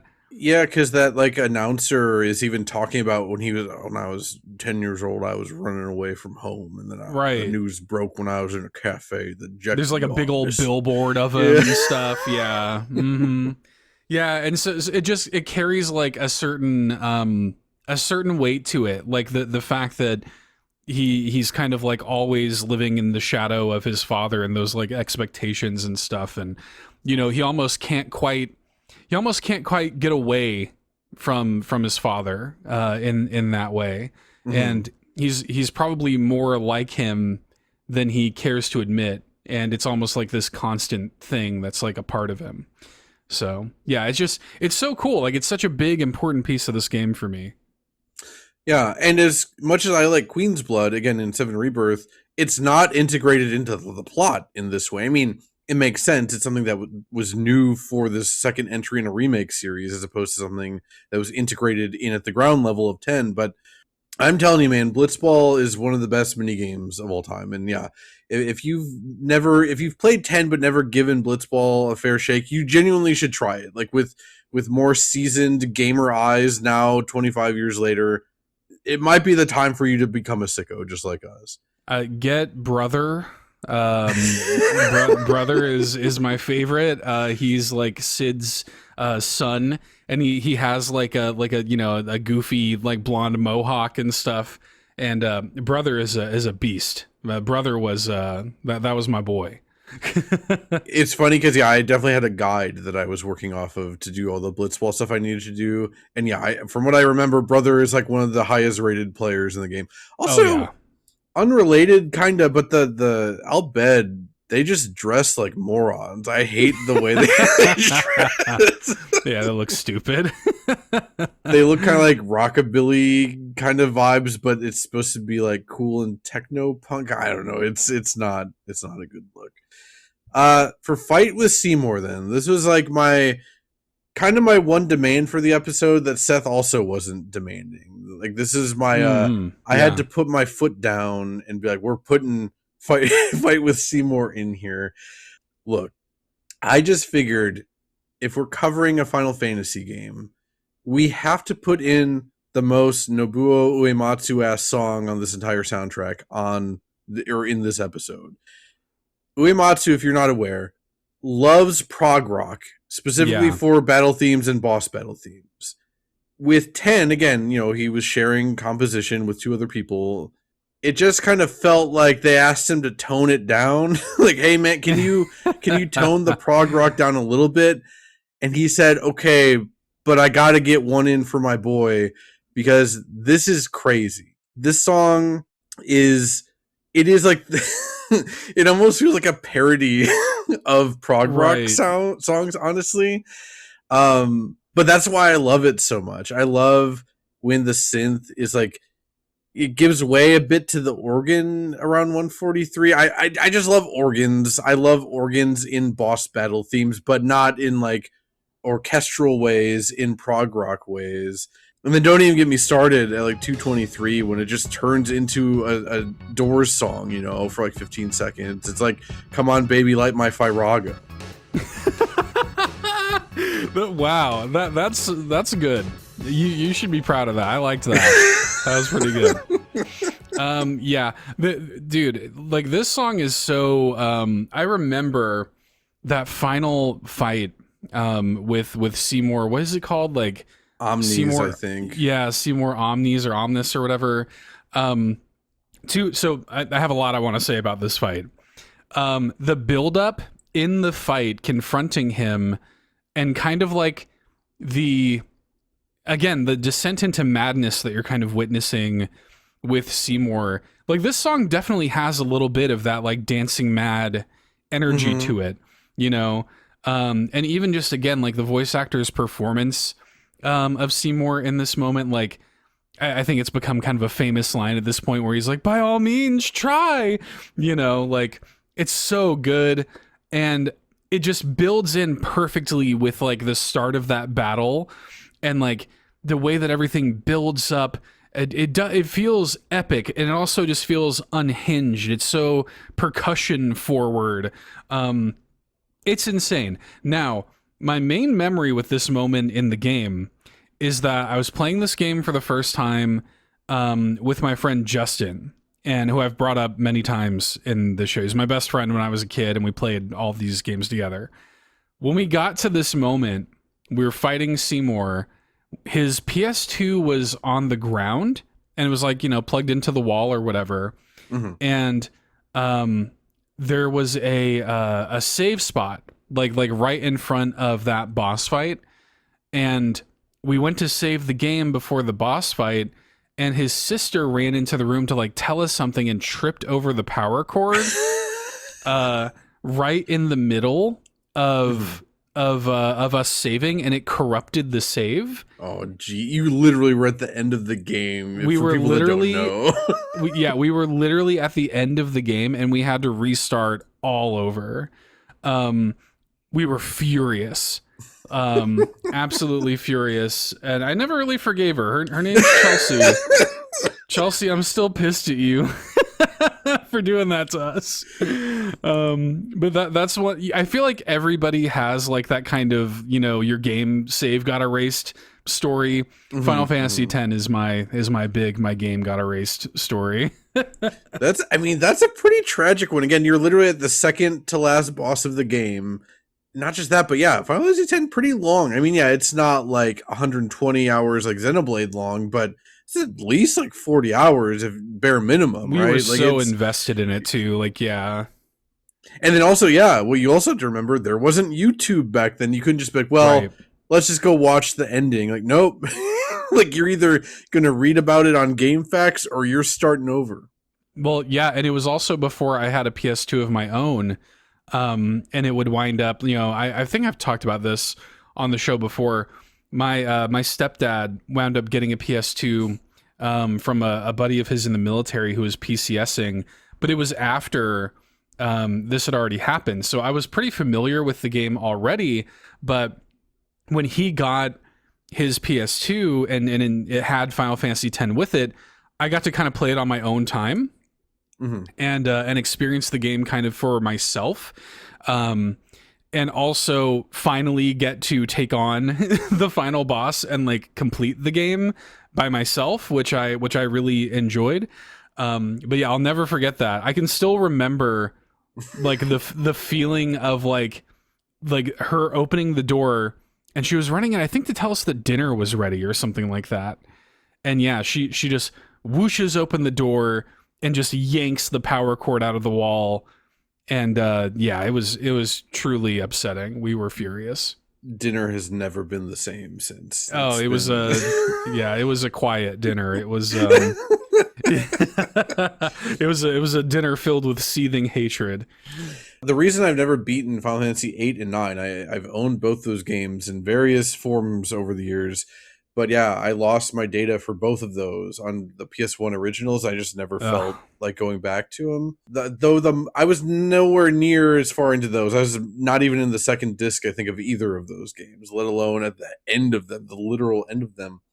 I think the most tragic data loss story I have is my half brother always repeatedly kept deleting my dad's save of Hot Shots Golf. I don't know what was going on. I don't know if it was on purpose or something, but like all the other data was fine. It just somehow Hot Shots always got deleted. My dad, he stopped playing video games at that point because he's just like, I can never unlock all the characters. We finally beat what was it, Birdman, I think? I forget what his name, Ralph. That's what his name, Ralph.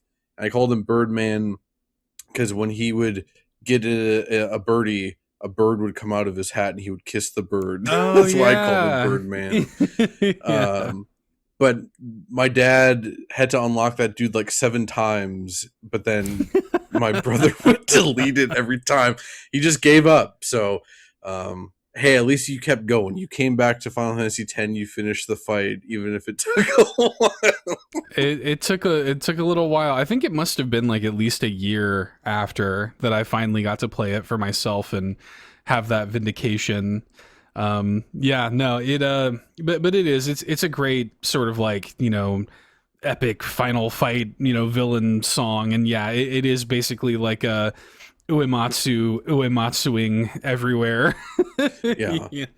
It's so funny because besides like the obvious, like the sample quality and the audio quality being so much higher, you could have put this into any other previous Final Fantasy game and it would fit right in. Which, again, you hear us talk about like medieval fantasy, like European inspired RPGs. But yeah, all the boss fights throughout the entire series up to this point sound like this, which is very funny, but that's what we like about it, or at least that's part of what I like about him.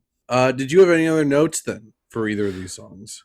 No, not for any of these songs. I mean, where do you want to go in terms of like specifics? Because I feel like there's a million different places we could go. I mean, yeah, I think because we at this point for you listeners, we have no more notes besides song notes. So I don't know, like was there anything you wanted to like hit on specifically, like story wise or whatever? I mean, I know you must have something you want to talk about story wise. Yeah. Well, okay. So there is the biggest thing for me, and kind of the biggest like bit of personal impact that Final Fantasy X had on me. It is in relation to Titus and the relationship he has with his father, Jecht. This is going to be a little personal. I'm gonna reveal some. It's funny. I had recorded a Final Fantasy X podcast with my friend Bill like 2 years ago. He had a podcast called "A Gamer Looks at 40." Great podcast, but I think Bill has more or less like sunsetted that podcast and he's moving on to other things. And I don't know if that episode of Final Fantasy X is ever going to come out.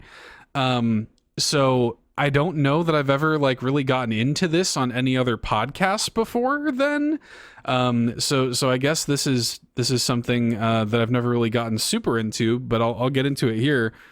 I have a very weird relationship with my biological father, and my parents got divorced when I was like 6 or 7 or something like that.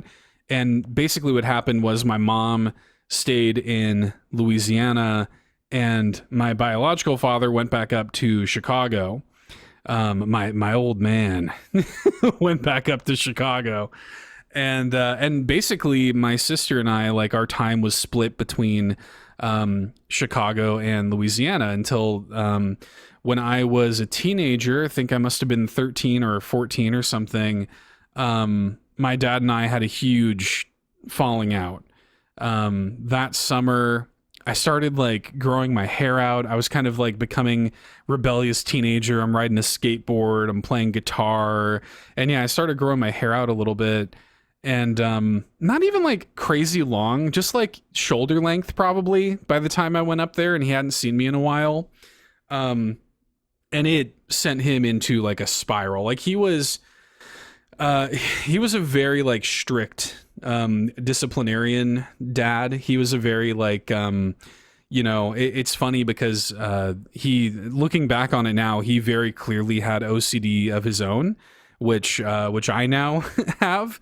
But the way it manifested for him was like he was constantly like cleaning his house or making you clean his house, and like making sure that everything on the wall was straight, and like dusting every day and all this stuff. And so we were like, my sister and I used to hate going up to stay with him in Chicago because we were just going to be like put to work basically by him the whole time.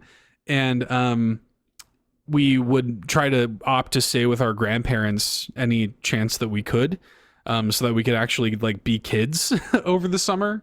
So a lot of times we would just stay with my grandparents the entire summer and basically never, see our dad, which I'm sure in some ways he resented looking back on it. But in any case, that summer that I went up there was the last summer that I ever went up there. consistently because we had this big falling out where he had been like kind of emotionally abusive and he would kind of be like just mean a lot of the times, but you know, it kind of turned into like physical abuse, not to get like too far into it, but it turned into like physical abuse that summer, and it was all over me growing my hair out. Like that was the catalyst of it. Like it really set him off. And I remember I had the Final Fantasy X strategy guide with me because I hadn't played the game myself yet, but I had played it with Justin, like I said, and I just brought it with me because I just wanted to like look at the art and like read about it and stuff and just kind of like carry a little Final Fantasy X with me. And I remember like one of the things he was like, oh, like he was talking to my stepmom at the time. They're separated now, but he was like, oh, I pulled out, you know, he's got this book and the character from his game, he looks just like him, you know. Like he was kind of like implying that Final Fantasy X was like influencing me to dress and like act the way I was or whatever, really just being a normal teenage boy. But he took that to like huge extremes, you know, no girl is ever gonna love you, you're ugly, you know, because you're looking like this, and you know, like God is never gonna, you know, love you or whatever. You know, you're disappointing God and your family because you're acting this way. Damn, dude, were you dressing like brother or something? Holy hell. But like, no, it was just like, you know, I was a teenage boy, like I was growing my hair out, and I probably was wearing some like band t-shirt. I was probably wearing like a Blink-182 t-shirt or something like that. And dude, you would think that I was like worshiping Satan in his basement or something, the way he was acting. And so anyway, it became a huge thing. And it still kind of has like, with that side of my family, that still kind of has like a huge like kind of cloud over it. I've kind of been estranged mostly from that side of my family ever since. Anyway, I remember like calling my mom, like crying and stuff after things got physical, and she immediately put me on like the next flight home. I had to fly home that summer as an unaccompanied minor, which was interesting. I think I was like 14 or something. And that was an interesting and scary experience, but I just wanted to go home after that. And anyway, it was funny to bring this back to Final Fantasy X. When I got home, you know, I was going through all of these like weird mixed emotions, because when you're a kid, you're told, like, especially growing up Christian the way I did, it's like honor thy father and mother. Like your parents can do no wrong, you know? So him telling me all that stuff over the course of that summer and being so cruel to me, you know, had me kind of believing the hype. You know, like I was taking his word seriously because he was my dad, and I loved him. And playing Final Fantasy X, and not only dealing with like, again, like the concepts of faith and religion and stuff like that is brought up in Final Fantasy X, which I was also catching like flack from the church because of the way I was like looking and acting and dressing. So I was getting it from the church, I was getting it from my biological father, and here's this game that kind of attacks both of those things a little bit, which I found so cathartic, because I would hear Titus tell Jecht basically at every opportunity, I hate you, you know, from the very beginning of the game. And obviously it's more complicated. It's not a black and white issue, just like how in my relationship with my old man, just like how that is not a black and white issue either. I can see now in hindsight, and I've long since forgiven him. It's been 20 years or whatever it is. You know, like I can look back in hindsight and see things from his perspective a little bit more. But it's never going to be the same, and I'll never have a relationship with him in that way again. But Final Fantasy X like gave me permission almost to be pissed at him in a way that I didn't feel before. Like it kind of gave me permission to even say the words like, I hate you, about my dad, which I would never have even thought to do before. I was very much fall in line, whatever your parents say goes, kind of thing. And Jecht is kind of revealed in the game too. He does love Titus. He just doesn't have the tools to deal with that emotionally. He doesn't know how to be a dad. And ultimately, I think that was also the case with my dad. I don't think he knew how to be a dad. I don't think he ever quite knew how to be a dad. And I forgave him. And I remember having that experience playing Final Fantasy X for myself after all of that.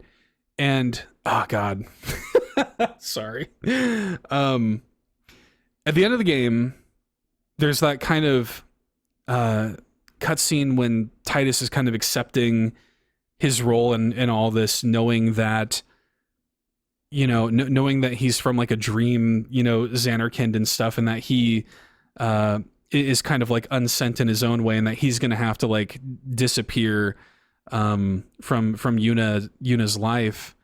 And there's that moment when he kind of says his goodbyes to Yuna and the rest of the party, and he runs and like dives off of the cliffside, or no, not the cliffside, the dock of the airship.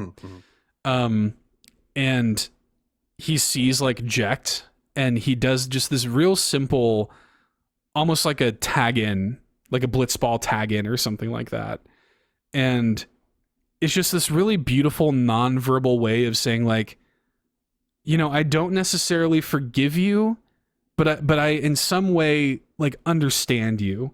Like we're never going to have a real relationship, but like I do at least understand that you are the byproduct of your own raising, your own generation, and you just never had the tools to be the dad that I needed you to be.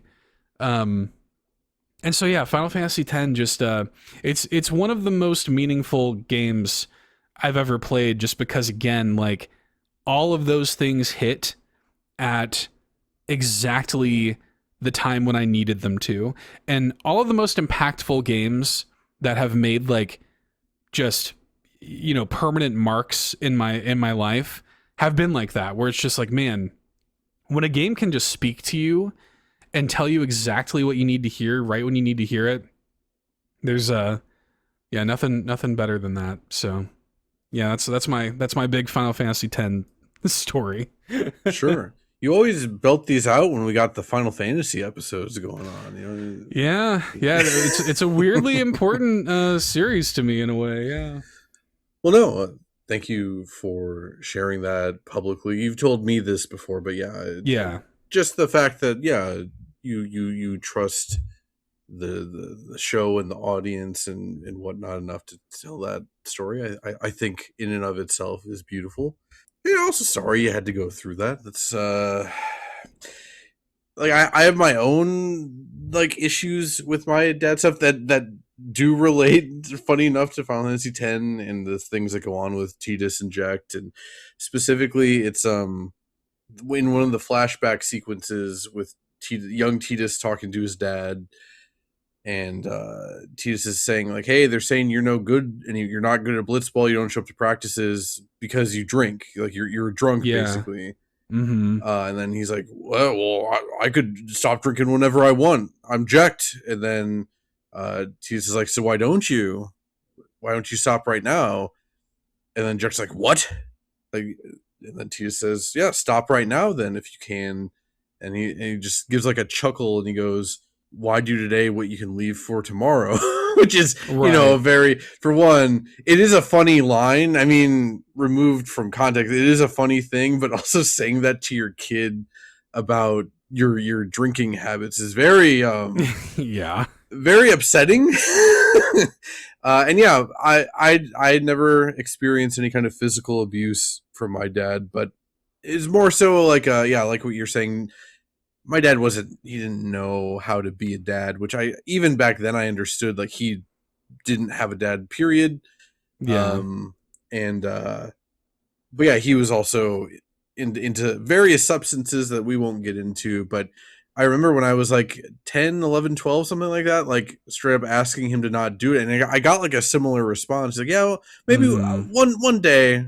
I mean, yeah, it wasn't as sardonic as Jack's response, but it was very dismissive of like, well, yeah, you're a kid, you don't know what you're talking about. What? Yeah, Right. maybe one day I'll stop, but yeah, that always stuck with me quite a bit. There was also the fact that it's so funny that Final Fantasy X is so, the world is so built around Blitzball and stuff like we've talked about, and my dad valued like sports above everything else. Like he loved watching. Oh yeah, same. Basically every sport. Super into football, basketball was the main one, but loved football. Got into golf when I was like 9, 10, and that became a huge thing. He just baseball. We lived really close to the Milwaukee Brewers stadium. We went to Brewers games all the time. Like that dude like loved sports to a degree that like it discouraged me from getting into sports because Totally. again Yep. it was neglect. Like he would rather watch a game on TV than like spend time with his kids, unless like if you want to sit down and watch the game with me, then we can have fun or whatever. But you want to like go do something, you want to go to the park, like can we do it after the game kind of thing? And which to a certain point it's fair, but when that is just the all the time thing and you watch every sport that is televised, you basically just don't spend time with your kids. Like I remember him, my uncle had to teach me how to ride a bike because my dad he tried for like 20 minutes. He's like, well, the Bucks are coming out, we got to go back. I was like, oh yeah. Okay, that's great, man. Like even as like a kid, I recognized it. So the thing with me is I had started distancing myself from my dad like before I played Final Fantasy X, but then it really hit home. Like like you're saying, it kind of justified in my head like, oh yeah, you don't have to like your dad. Like it's okay Right. if you have conflicted feelings and love him deep down and whatever else, but you can not like him and you can even hate things about him. You can even hate him if he's like a real piece of shit, right? Right. That's okay. Like the people that are bad to you, it's okay to not chain yourself to them, because what's the point of that? But that is like the main lesson I took from Final Fantasy X on like a personal level. But then also of course all like the we talked about it before, the questioning power and the people in power and stuff. And it is worth noting in Final Fantasy X, I think my favorite like side story, it's not even a side story so much, like most of this stuff comes up as you progress the main story, but you find recordings of Braska's pilgrimage and the time that Braska and Auron and Jecht spent together.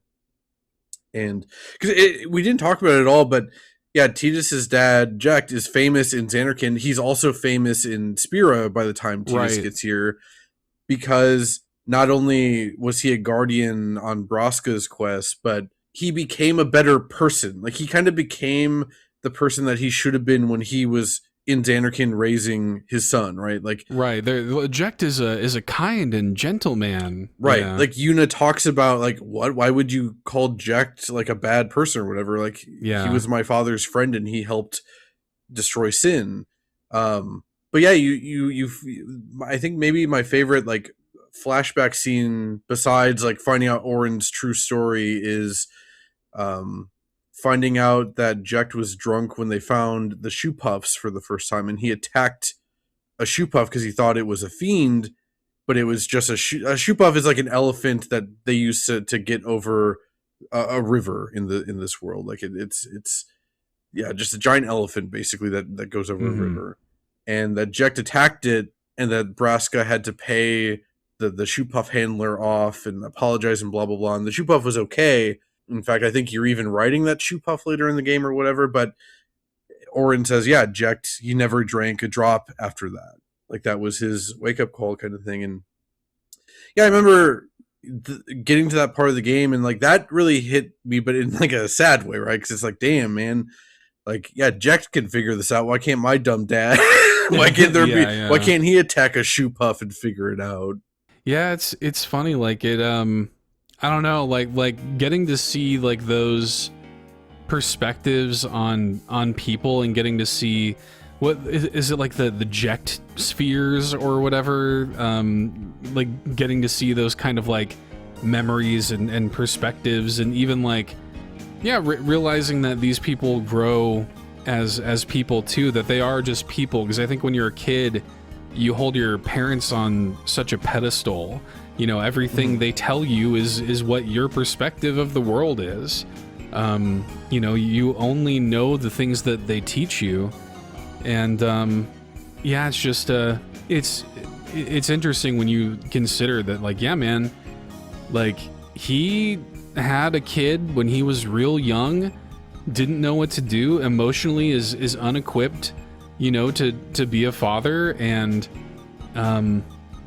you know, like it doesn't justify the things that he did to me, but it does at least explain it, which gave me a lot of closure. Like, it gave me closure to realize, and you know, he's never like apologized for that. We've never really had that conversation, and we never will, I don't think. But like, you know, I did come to that place of like just understanding who he was, really for the first time, and kind of like choosing to forgive him, like in the face of that, I think is almost the ultimate power. Like, if you're able to come to a place of understanding with somebody that hurt you, and come on the other side of it, at least being willing to forgive, not forget, not move on, not rebuild some kind of relationship, but at least understand and move on with your own life and not let it lord over you. It's kind of like you're taking your power back, you know? And so anyway, yeah, Final Fantasy X kind of like gives you that, permission to be like, yeah, man, like I hate you for what you did to me. But also I, you know, like I can see why you are the way you are. And I can come to terms with that. It's also worth noting, Jekt sacrifices himself in multiple ways, literally multiple times over, to save the world and to set up you, Tidus, being able to finish what he started in saving the world. Like, I think that's also the part of the story that hits me the hardest, is that, like, Auron is this link to the past almost of, Jekt is like, I'm going to sacrifice myself to become Braska's final Aeon. I don't know what's going to happen at that point, but we'll figure something out. And Auron's like, what? Are you sure about this? And then Jekt says, yeah, but just go and get my boy, kind of thing. Like, go look over him, kind of thing. And then, it's... I love stories like that. You know, we don't need to get into Harry Potter, but I love, like, Thanatos Gambit plays by main characters. Totally. I love that kind of storytelling. I love it when it's, especially on this personal of a level of, like, multiple generations of scarred and hurt people who also aren't even real people. They're dreams of the faith or whatever, coming together to right grander wrongs or whatever, right?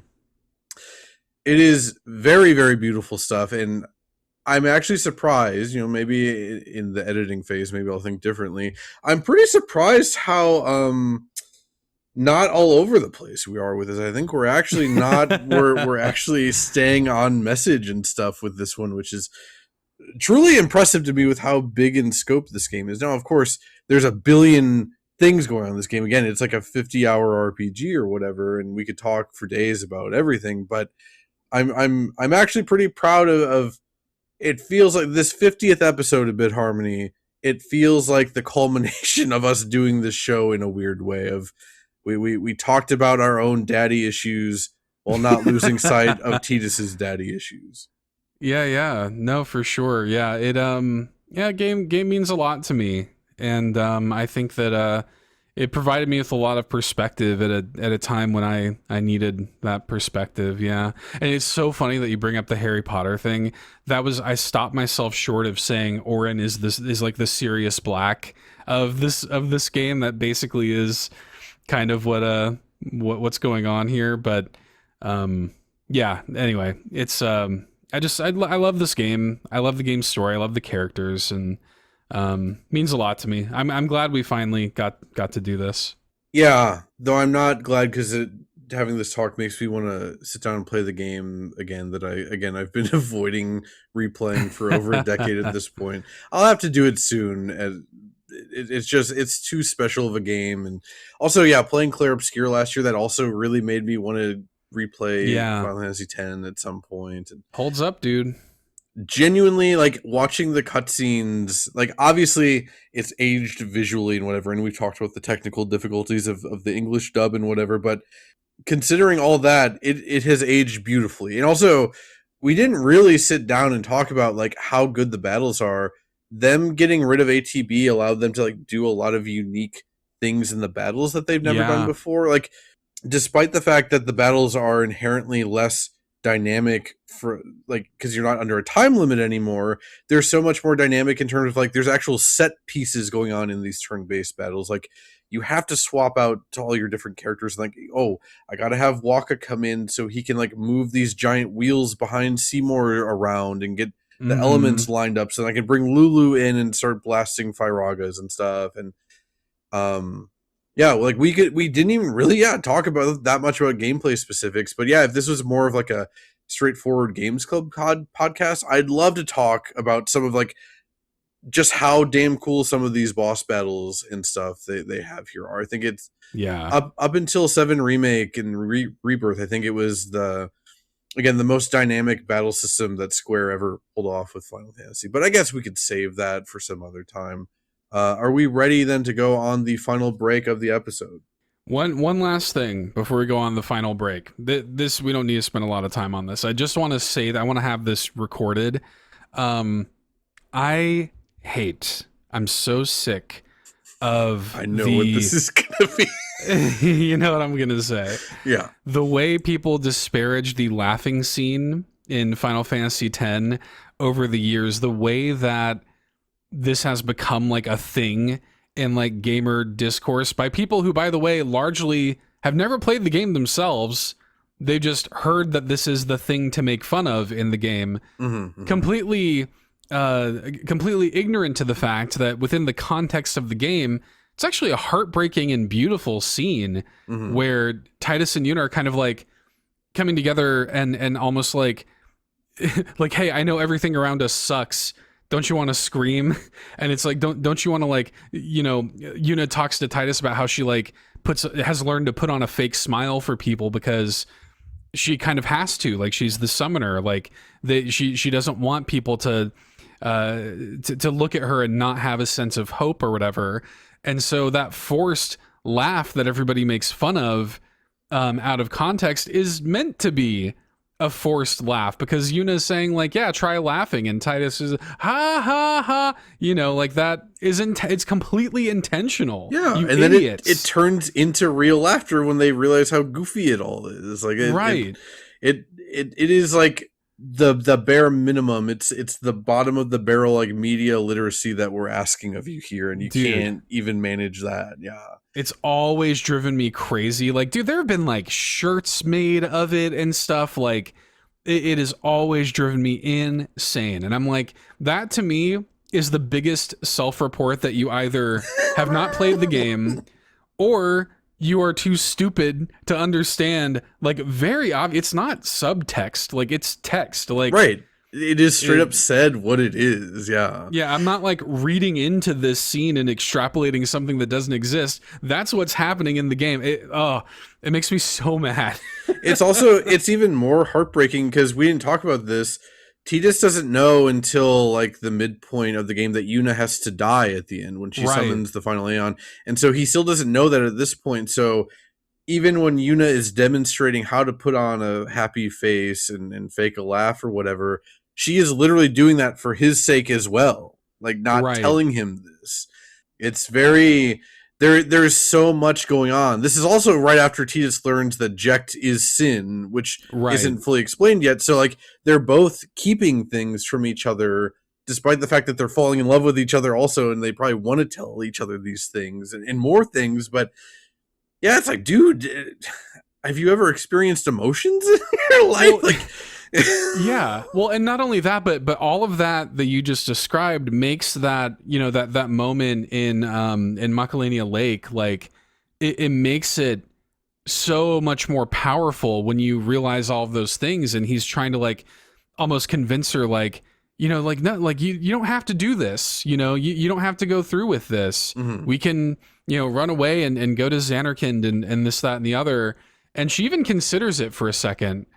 And, you know, until she realizes, like, no, like, I can't, like, I just can't. And it's at that moment that they kind of like, I don't know, like, she starts crying and they kind of meet each other, like, where they are, and they kind of like fully understand each other without hiding anything anymore. And it's like a beautiful scene. I just yeah. People's like sort of denouncement of the game or unwillingness to even consider meeting the game where it is or absorbing anything it's trying to tell them, it drives me insane. Especially, again, now that people maybe have an understanding of the technical limitations that the team was working with in dubbing this into English, that scene is even more impressive now, Right. knowing that. So, or really just the whole dub. But yeah, I didn't I didn't really make a note of it here because I just kind of figured it would come up. So I'm glad you did bring it up because it is something that I think is worth discussing. Like, again, if you think, like, out of context, the scene is funny or whatever, but that's the thing is, like, don't you want to, from my perspective, don't you want to know what the context is? Because it's not like it's poor acting. Like, they are acting that way on purpose. Like, don't you want to know what the context is before you, like, sit down and really, like, have a guffaw at it or whatever, you know? But yeah, it sucks. I think the fact that that's become, like, the main meme of Final Fantasy X for people that have never played it, like, that sucks. It really is a bummer. I can't wait for them to remake this game in 7 years and then completely redo that scene, and then people still won't get it. It'll be less good, but also people still won't get it. Yeah, it'll be great. Yeah. All right. Anyway, I had to get that off my chest before we move on. Sure. Well, speaking of Macalania Woods, then, for this break, we've got Macalania Woods and Wandering. Both of these were composed and arranged by Masashi Hamauzo, and we'll be back.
And that was Macalania Woods and Wandering from Final Fantasy X. For Macalania Woods, okay, I always forget this song, despite the fact that I like it a lot. It's not that like I don't like it or anything. And Macalania Woods is maybe visually my favorite looking area of the game.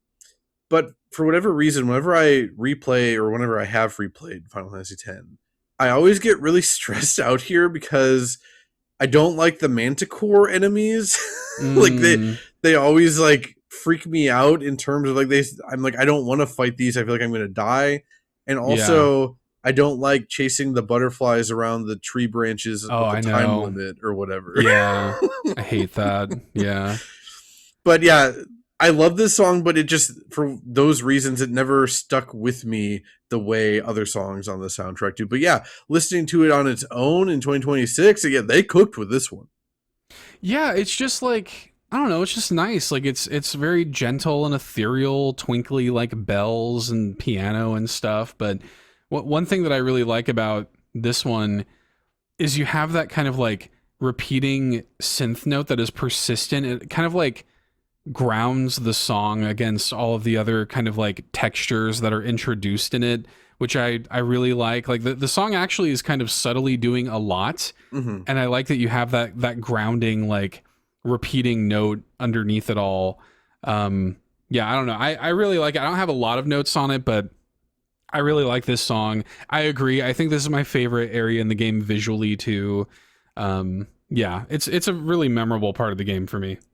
This is also, is this where you find the first like eject sphere or whatever? Like you fight that slime boss? I think that's here. Yeah, I really like that boss from a mechanical standpoint, but also yeah, the fact that you start getting these recordings of Jecht and Braska and Orin is very fun, and seeing young Orin and stuff.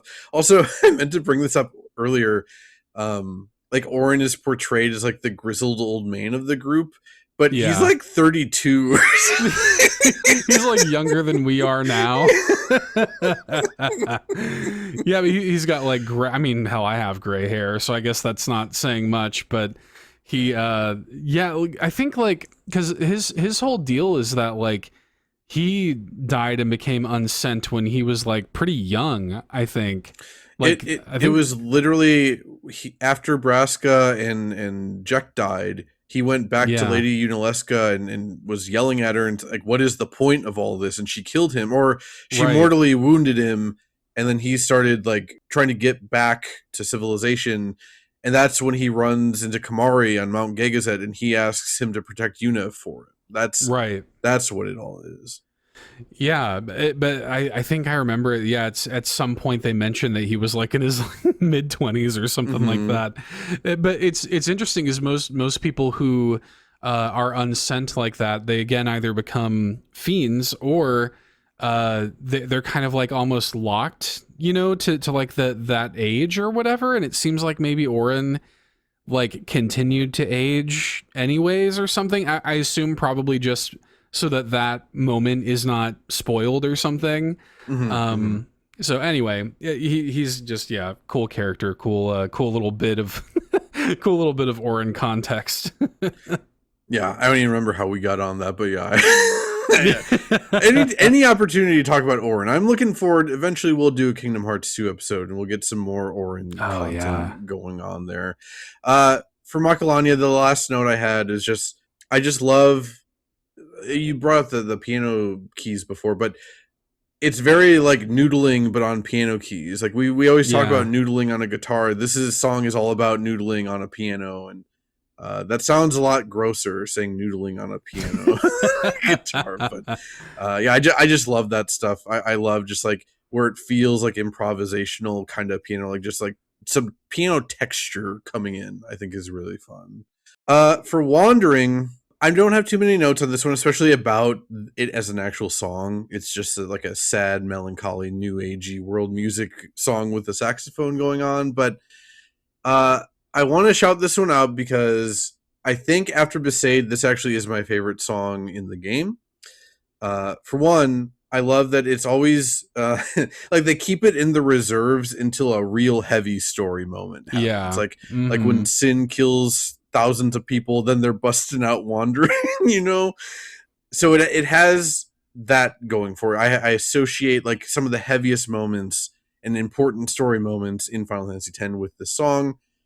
And yeah, I find that beautiful. I find when tragedy happens in video games, especially in like not super well written ones, it's usually accompanied by like, I don't know, more over the top and overwrought, like, I don't know, like orchestras and stuff like that, you know? Yeah.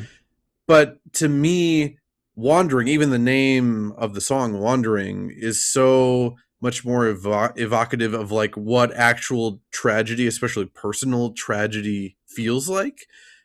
And mostly that, like, no matter how big of a scale it is, like, life still has to go on. Right. And so it does as you grow more and more numb to everything happening around you. I think also because I just associate saxophones with like bustling cities and stuff. And now that I've like lived in a very big city in my adult life, like I just like if I look out my window right now, I'll just see life happening all around me. And then I think about like when my God, we're talking so much about sad dad stuff today. Like when my wife's dad passed last year, and how like our world felt like it stopped, but then you look out the window and it's still going on. Like that's what this song feels like to me. It's like something horrible has happened and you want everything to stop even just for a little bit, and it won't. Everything has to keep going on, even if it's slower, even if you feel frozen. Nothing ever stops. Like that's what this song is to me. Yeah, no, that's really well said. You said essentially what my notes say, but in a much more succinct and well spoken way. One thing that I really like about this, and I think this is to your point. I love that like the instruments almost wait their turn. Mm-hmm. Like nothing commands the song. I feel like it's kind of the intention of like everything kind of waits its turn to come in and like have a cry or something. Like even the saxophone sounds like it's crying in this. And yeah, it really does kind of give you that mournful thing, but also, yeah, like we have to keep moving. Let's take in this moment and kind of ground ourselves in what this is and what this is all for. But like the world will continue regardless of if you feel like it's ended or not. And yeah, it is interesting the way that like they manage to convey that feeling in the music. So yeah. Also, on like another personal note, I think this might be the song that made me realize like I really loved music. Like I'd had my revelation with like, yeah, Donkey Kong Country made me as a child realize like, oh yeah, video game music is awesome. I like music, but Wandering is like really when like I think the first time I remember being like, oh, I love music. Like, oh, I want to listen to music, you know, like that's kind of the response it got out of me. So yeah, Wandering, again, if it wasn't for Besaid, I think Wandering would be my favorite song on the soundtrack. But how can you really compete with Besaid? Yeah. Damn. What a game, dude. What a damn game. We mentioned it earlier, but it bears repeating. This game is available to play on like everything. Like, so, you know, I really do feel like if you're somebody who, you know, likes RPGs and, you know, considers yourself an RPG fan, like pretty much required playing. And I just played it. It holds up. Also, I can't speak for all the platforms. On Switch, the double pack of 10 and 10.2 is often like $20. Like it's on sale for like half off. I think even on PlayStation right now, it might even be like 10 or something. It's ridiculously cheap if you really 10.2 is underrated too, by the way. I have never finished it, but that's only because I got stuck at a certain point when I was a teenager. But I really liked it up to that point. I think I was in like chapter 4, so I wasn't that far off the end. I just got stuck and didn't get around to finishing it. But yeah, 10.2, very interesting, very different tonally. I'll say I don't like the retcon to the ending of 10 personally. Yeah, sure. We don't need to get into that, I guess. But from a gameplay perspective, 10.2 is awesome. Yeah. Oh yeah, the combat system, very, very good. Anyway, yeah. I feel like we should put a bow on it and move on. I feel like we've said what we need to say. We got it out of our system for the most part. I feel like we could sit here for another 3 hours. Dude, we didn't even get into Oren's speech before you fight Unalesca. I think it's maybe my favorite like monologue in a video game ever. But we don't need to. We don't need to spoil everything. But we are showing restraint. I want to emphasize that we've actually shown restraint. Yeah. Be proud of us. Be proud of us for this. With that said, then, let's get into the YouTube comment oversharing corner. This is the section of the show where we read off any funny, memorable, interesting, or downright insane comments we stumbled across while grabbing songs for this episode. Final Fantasy X hits that perfect intersection of it is old enough now and is from a pretty beloved series that there are a lot of good YouTube comments. Like we were not suffering for choice when it comes to this episode. First up, we've got YouTube user Cliff Turbo 2146 commented on Wandering 2 months ago. Legendary Guardian? I was just a boy. A boy about your age, actually. I wanted to change the world too, but I changed nothing. That is my story.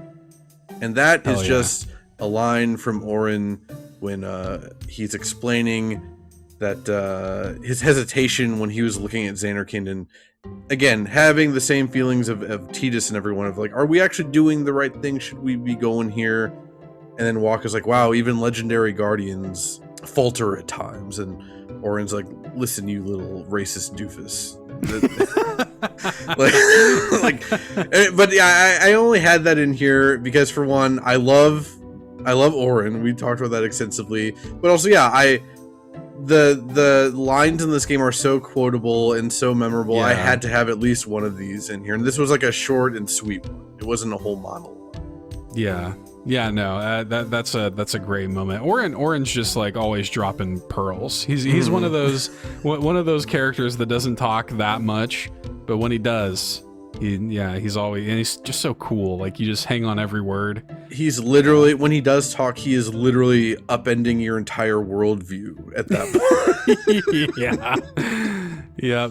Okay, we have a comment here from YouTube user at user FF10 Daisuke, who I guess is just a user who's named Daisuke, who's a big FF10 fan, who commented on Blitz Off 6 months ago. Most of these comments, by the way, are pretty recent. Well, I think Square officially uploaded the soundtrack like 6 months ago. So I think that makes sense then. I think that's why, yeah. Anyway, this comment is translated from Japanese. A masterpiece that I listened to so much it became a trauma. it do be like that when you get into Blitzball. It became a trauma. Is so funny. Like, I know that this is just like a Google auto translate thing or whatever, probably, but I do just love it became a trauma. Like as a sentence. Like I have a trauma response to this song. But it really is, like, when I hear this song, I see, when you start a Blitzball match, or like when you start like a possession in Blitzball, like how the ball, it's like the camera zoomed in on the ball and it's kind of like spinning before it shoots up in the air. Yeah. And it says like Blitz Off in like red text. I instantly see that in my mind's eye when I hear this song. So he's right. Yeah, it did become a trauma. Yeah. For this next one, we got YouTube user Sylvians commented on Fight with Seymour 3 months ago. Seth did reference this previously, but Sylvians says Seymour, and then in quotes, by all means, try. Yeah. And then, end of quote, and then the 2 wings of discovery in Riku's back pocket. And then, so if you're not aware, I actually had to look this up. I didn't remember what combining 2 wings of discovery with Riku did. It makes it so all of your damage and heals are set to 9,999 for like the whole party.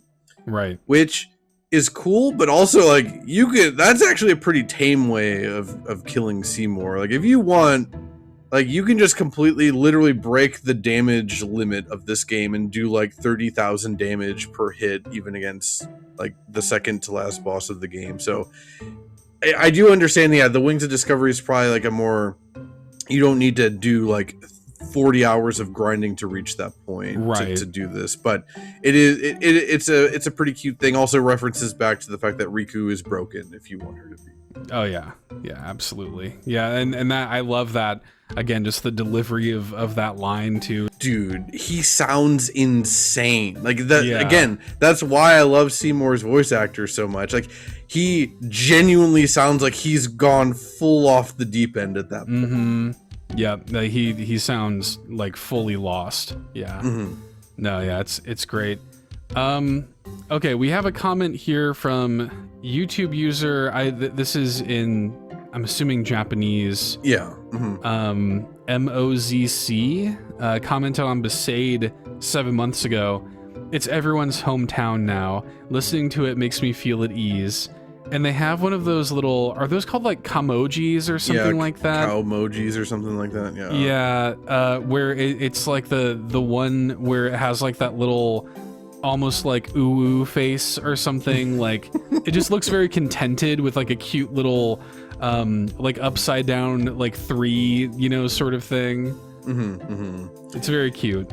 It's cute, and yeah, I just loved it's everyone's hometown now, because like that Yeah, there really is no better way to succinctly describe Besaid. Like it really, again, if it wasn't for the giant whale killing everyone, like I would love to live in Besaid. I mean, hey, they do take care of it at the end of 10. In 10-2, you get to see a more peaceful world, and you get to see that Besaid does seem even more heavenly when there is not a giant whale flying around. For this next one, we've got YouTube user Jamoa5634 commented on Spira Unplugged 5 months ago. Used to unplug the video component cable from my TV and just listen to this to sleep to. Again, that's beautiful. I've had similar things. I never went so far as to like unplug the video component and do something like that, but for one, that's very clever, honestly. That I never would have thought about doing that. But yeah, I think on the very first episode of Bit Harmony, I talked about like as a kid I'd take baths while Donkey Kong Country was paused, so I'd hear Donkey Kong Country music while I'm bathing as like a 6-year-old or whatever. But that's all very cute, very, very, again, pre-YouTube days. Like kids today won't understand this kind of thing or whatever. But also love using the word unplug in a comment on Spira Unplugged. Oh, very good. Very good. Yeah. He, in that moment, Jamoa was actually Spira Unplugged, which is very good. It's funny. I used to I did not unplug the video component cable, but I did all the time when we lived in Montana for a little while. And that was the poorest my family had ever been. Like we were sleeping on air mattresses and blah, blah, blah. At a certain point, I decided to kind of like make my quote unquote bed like underneath this like desk that was in the basement. And I kind of just set up like a little bed for myself there. I had a little CRT TV that I had underneath there, and I had like my PS2 under there. And it was just a little like, I don't know, like kind of cozy little under the desk getaway for myself. And I used to do that all the time. I'd fall asleep with Kingdom Hearts like on pause and just fall asleep to listening to that. And I always loved doing that. It's funny, like, yeah, when you're a kid and like the reality of your circumstances don't fully hit, like that sounds very cozy, even though the reason you're doing it isn't great. You still find coziness in a way that's easier when you're a kid. Like, I don't know. Yeah, like we were too poor to afford like beds. Like even my parents were not sleeping on a bed. Like they were on an air mattress also. And I only got that TV because this kid Jacob that lived next to us in the apartment right next door, he gave me that TV. And I had my PS2, but that was like pretty much the only thing I had. My PS2 and like my skateboard and a couple of games. That was like all I had. And so anyway, yeah, that just it's funny because you don't even really fully know back then like how broke you were you know, like how poor and bad off your family was. But we made it work, and my family, we still talk about that all the time. Like we'd never been closer, you know, than those days. So it was just very, yeah, we were very poor, but it was also very nice and cozy in that way. So, okay, we have a comment here from YouTube user Eonar Owns, in all caps, who commented on Besaid 2 years ago. This tune reminds me of my grandma's house. I had to get a classic, you know, dead grandma comment in here. The literal definition of a dead grandma comment, yeah. Yeah. I'd come over to visit my cousins, and I'd watch them play PS2 all day and eat Otter Pops. I didn't even play Final Fantasy X, but watching my cousins play it felt like I was along with the adventure too. I miss you, Grandma. R.I.P. Won't ever forget about the good times. I just thought that was sweet. I like the specific, like, watching them play eating Otter Pops. Like, what a summery memory that is. Am I dumb? What are Otter Pops? Oh, those are those, like, those popsicles that you put in the freezer. They're like just liquid juice, and you freeze them. Okay. I don't think I ever realized they were called Otter Pops, but yes, I know exactly. Oh, yeah. And yeah, I feel like every kid has that memory of, you like summertime. Cut your mouth on them. Because the plastic is so like sharp. Jagged, yeah. Yep. Otter Pops. I mean, yeah, that's also something that when you're a kid, you don't realize, like, how thankful you should be for, like, the family members, be they your parents or grandparents or whoever, being able to provide these moments for you to look back on. Like, I didn't realize until the past couple of years, I'm like, damn, my grandma gave me a pretty good childhood. My childhood could have been pretty bad if she didn't step in. No kidding. Of thing. And, you know, now I look back, I'm like, yeah, I should have been. I mean, she's still, it makes it sound like she's passed. She's not, but I don't live in America, so I don't get to see her very often. But yeah, it's just like, I wish I was kinder to her when I was like a teenager and stuff like that, you know. And hey, if there's any kids listening, teenagers listening, you're probably a pretty weird teenager, I guess. But be kinder to your parental figures, be they your biological parents or whatever. Be thankful for the days of peace that you're given. Totally, they don't always last. Yep, 1000%. Yeah, and hug them. Just hug them. Yeah. For our last comment here, I know you have a shout out down here too, but for the last full on comment, we got YouTube user Wang Dangs. Like half of why I grabbed this comment was because of the username. I didn't read ahead, so when I'm starting to read the name Wang Dang Doodle 69, that's a genuine break. I mean, I know I laugh pretty often on this podcast anyway, but that was a genuine, uncontrollable, just blind reading of Wang Dang Doodle 69. That guy commented on Blitzoff 6 months ago. I heard a dog bark in a weird way, and the intro to this song popped into my head. I mean, yeah, he's right. Wang Dang Doodle 69. Like it does sound like a weird dog barking. It does sound like a dog barking in a weird way. It's just such a funny, like, I just love the way you phrased it. Like, it's so, I don't know, there's something so, like, charming about it to me. Yeah. No, I have a running list of YouTube comment Hall of Fame, and this is definitely going into that. That's a fantastic, both for the name and the actual comment. It's great. Yeah, that needs to be chiseled into the eternal rock of bit harmony for sure. I do have a little shout out I wanted to make here at the very end. This is not necessarily like a singular YouTube comment, but I couldn't help but notice.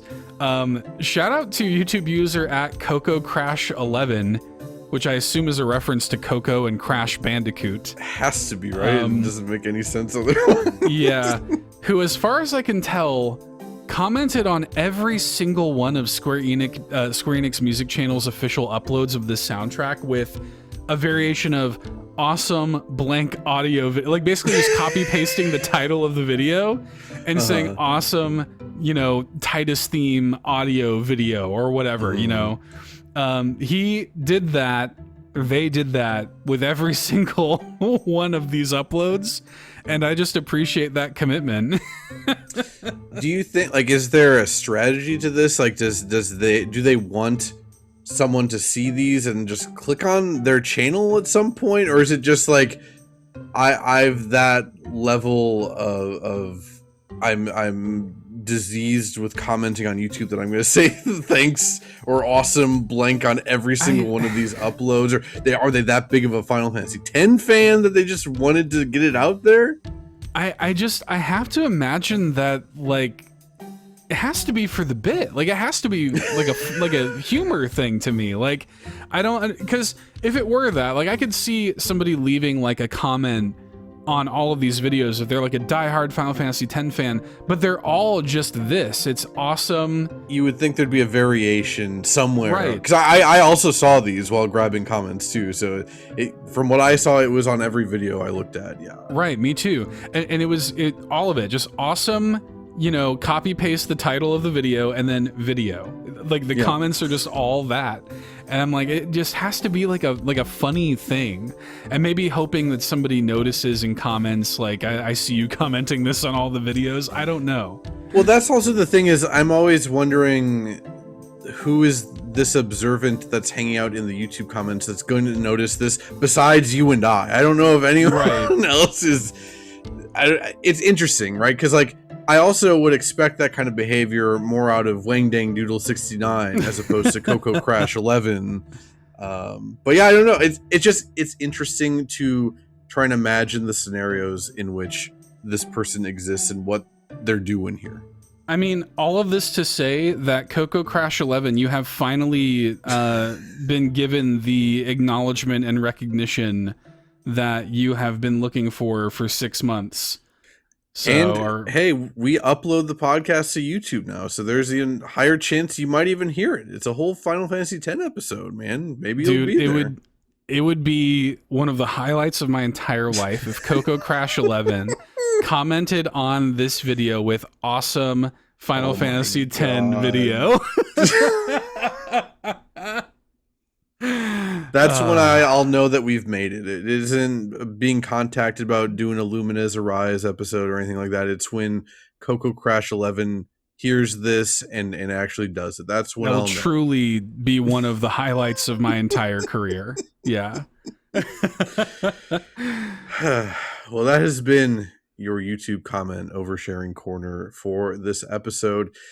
Thankfully, we do not have any voicemails because I don't know if I can handle much more. Thank God. The energy in this episode has been both sinister and beautiful at the same time, which kind of describes Final Fantasy X. But as a reminder, if you do want to contact us, you can do that either through email or dialing in. You can send emails to bitharmonypod@gmail.com, or if you want to dial in, you can dial 216-230-8540. The number, again, is 216-230-8540. If you're dialing in with that number, you want to try and keep those under 3 minutes. You can also text that number if you want. We haven't gotten a text in a long time, but if you want to do that, you can. Yeah, you can do that. We'll have Bot Harmony read it off. As always. You can also join the Discord if you want to. We have links to all that stuff in the show notes. We talk to people in the Discord, cool people in there talking about video game music and all kinds of other stuff. And you can also support the show on Patreon. We have links to that in the show notes as well. You get early access to the show, you get exclusive minis, and you get a whole bunch of other stuff over there. So we appreciate y'all for doing that. And you also, at the Golden Banana and Triforce tier levels, get shouted out at the end of the podcast, like I'll do right now. Bit Harmony is made possible by viewers like you. Thank you.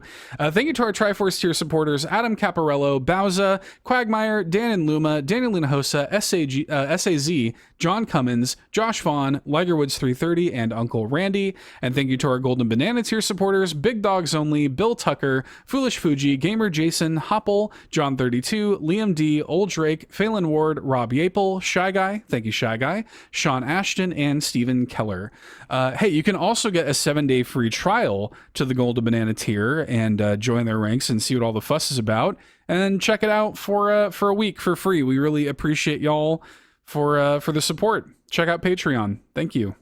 Yeah, as always, thanks for everything. Thanks for listening. Good reminder that we are going on our end of season break. We should be coming back on May 17th, the start of season 6. Normally we don't announce what we're doing ahead of time when it's a season break like this, but we already know what we're doing this time, so why the hell not? Our next episode is going to be on UFO 50, partially because I realized too late that the 50th episode we should have done UFO or done That's it on okay. UFO 50, but we'd already scheduled Final Fantasy X at that point. So I am going to try at some point as we get closer to May 17th and stream some UFO 50. Oh, hell yeah. I'm still working on getting more cherries. I think I'm up to 22 cherries in UFO 50. Me too. I'd like to get some more. I think it'd be fun to do on. Maybe I'll hunt around for a game that I think would be fun to try and cherry on stream that I haven't done yet or something. I think I'm working on pin golf right now, and pin golf is really, tanning my ass getting this cherry.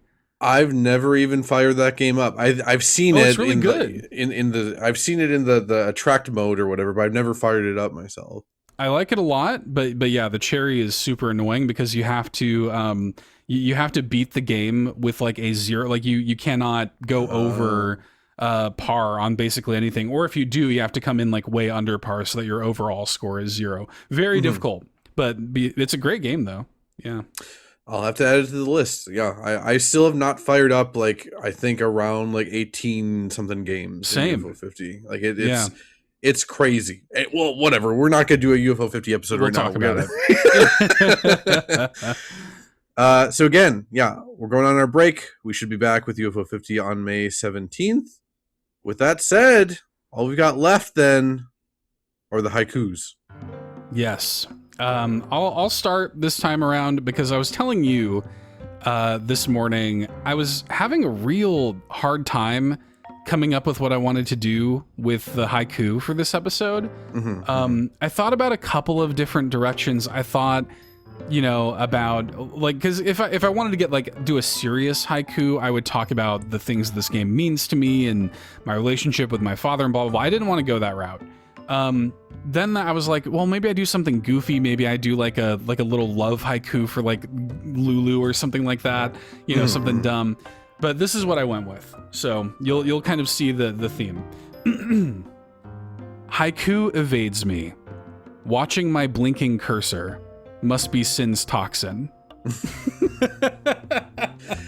I'm surprised, besides the intro and now the Sin's Toxin didn't come up as much as it could have. But yeah, that is such a fun, as we said before, it's such a fun running theme that just blaming. It's a silly little bit, yeah. Yeah, just the Sin's Toxin. I got too close to Sin's Toxin.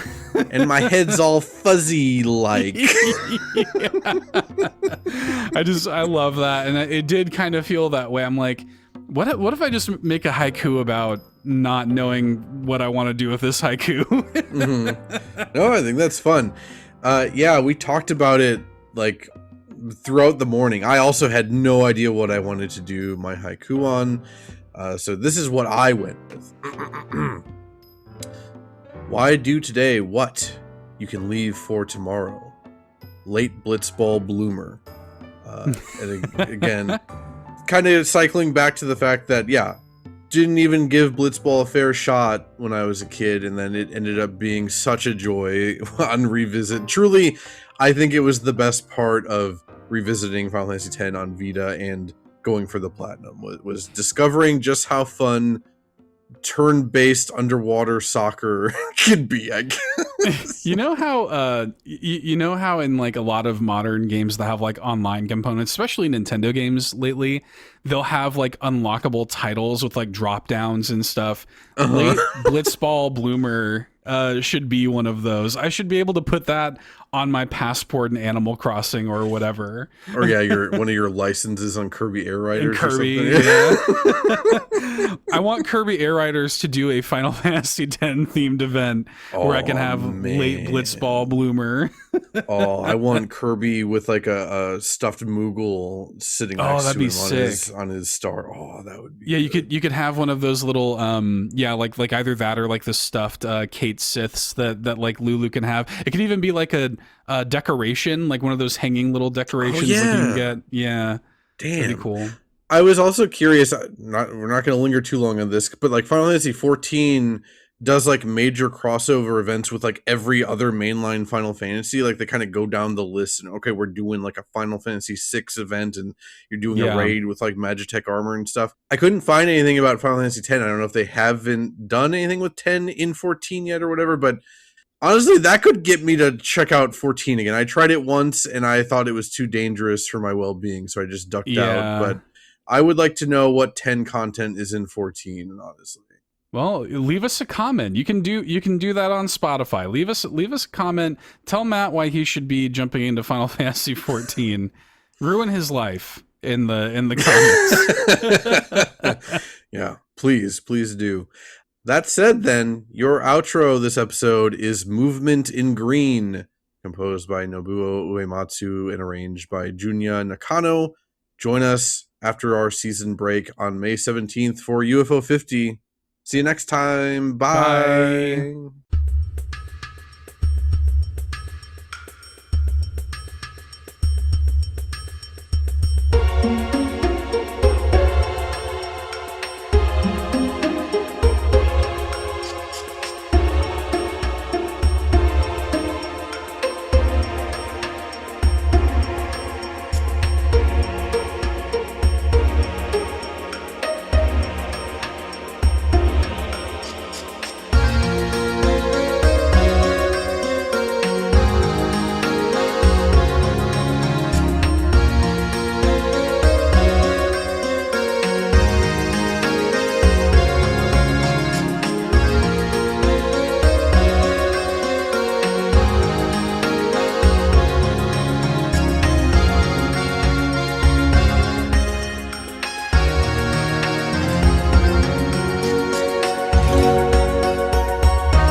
We got YouTube user Wang Dangs.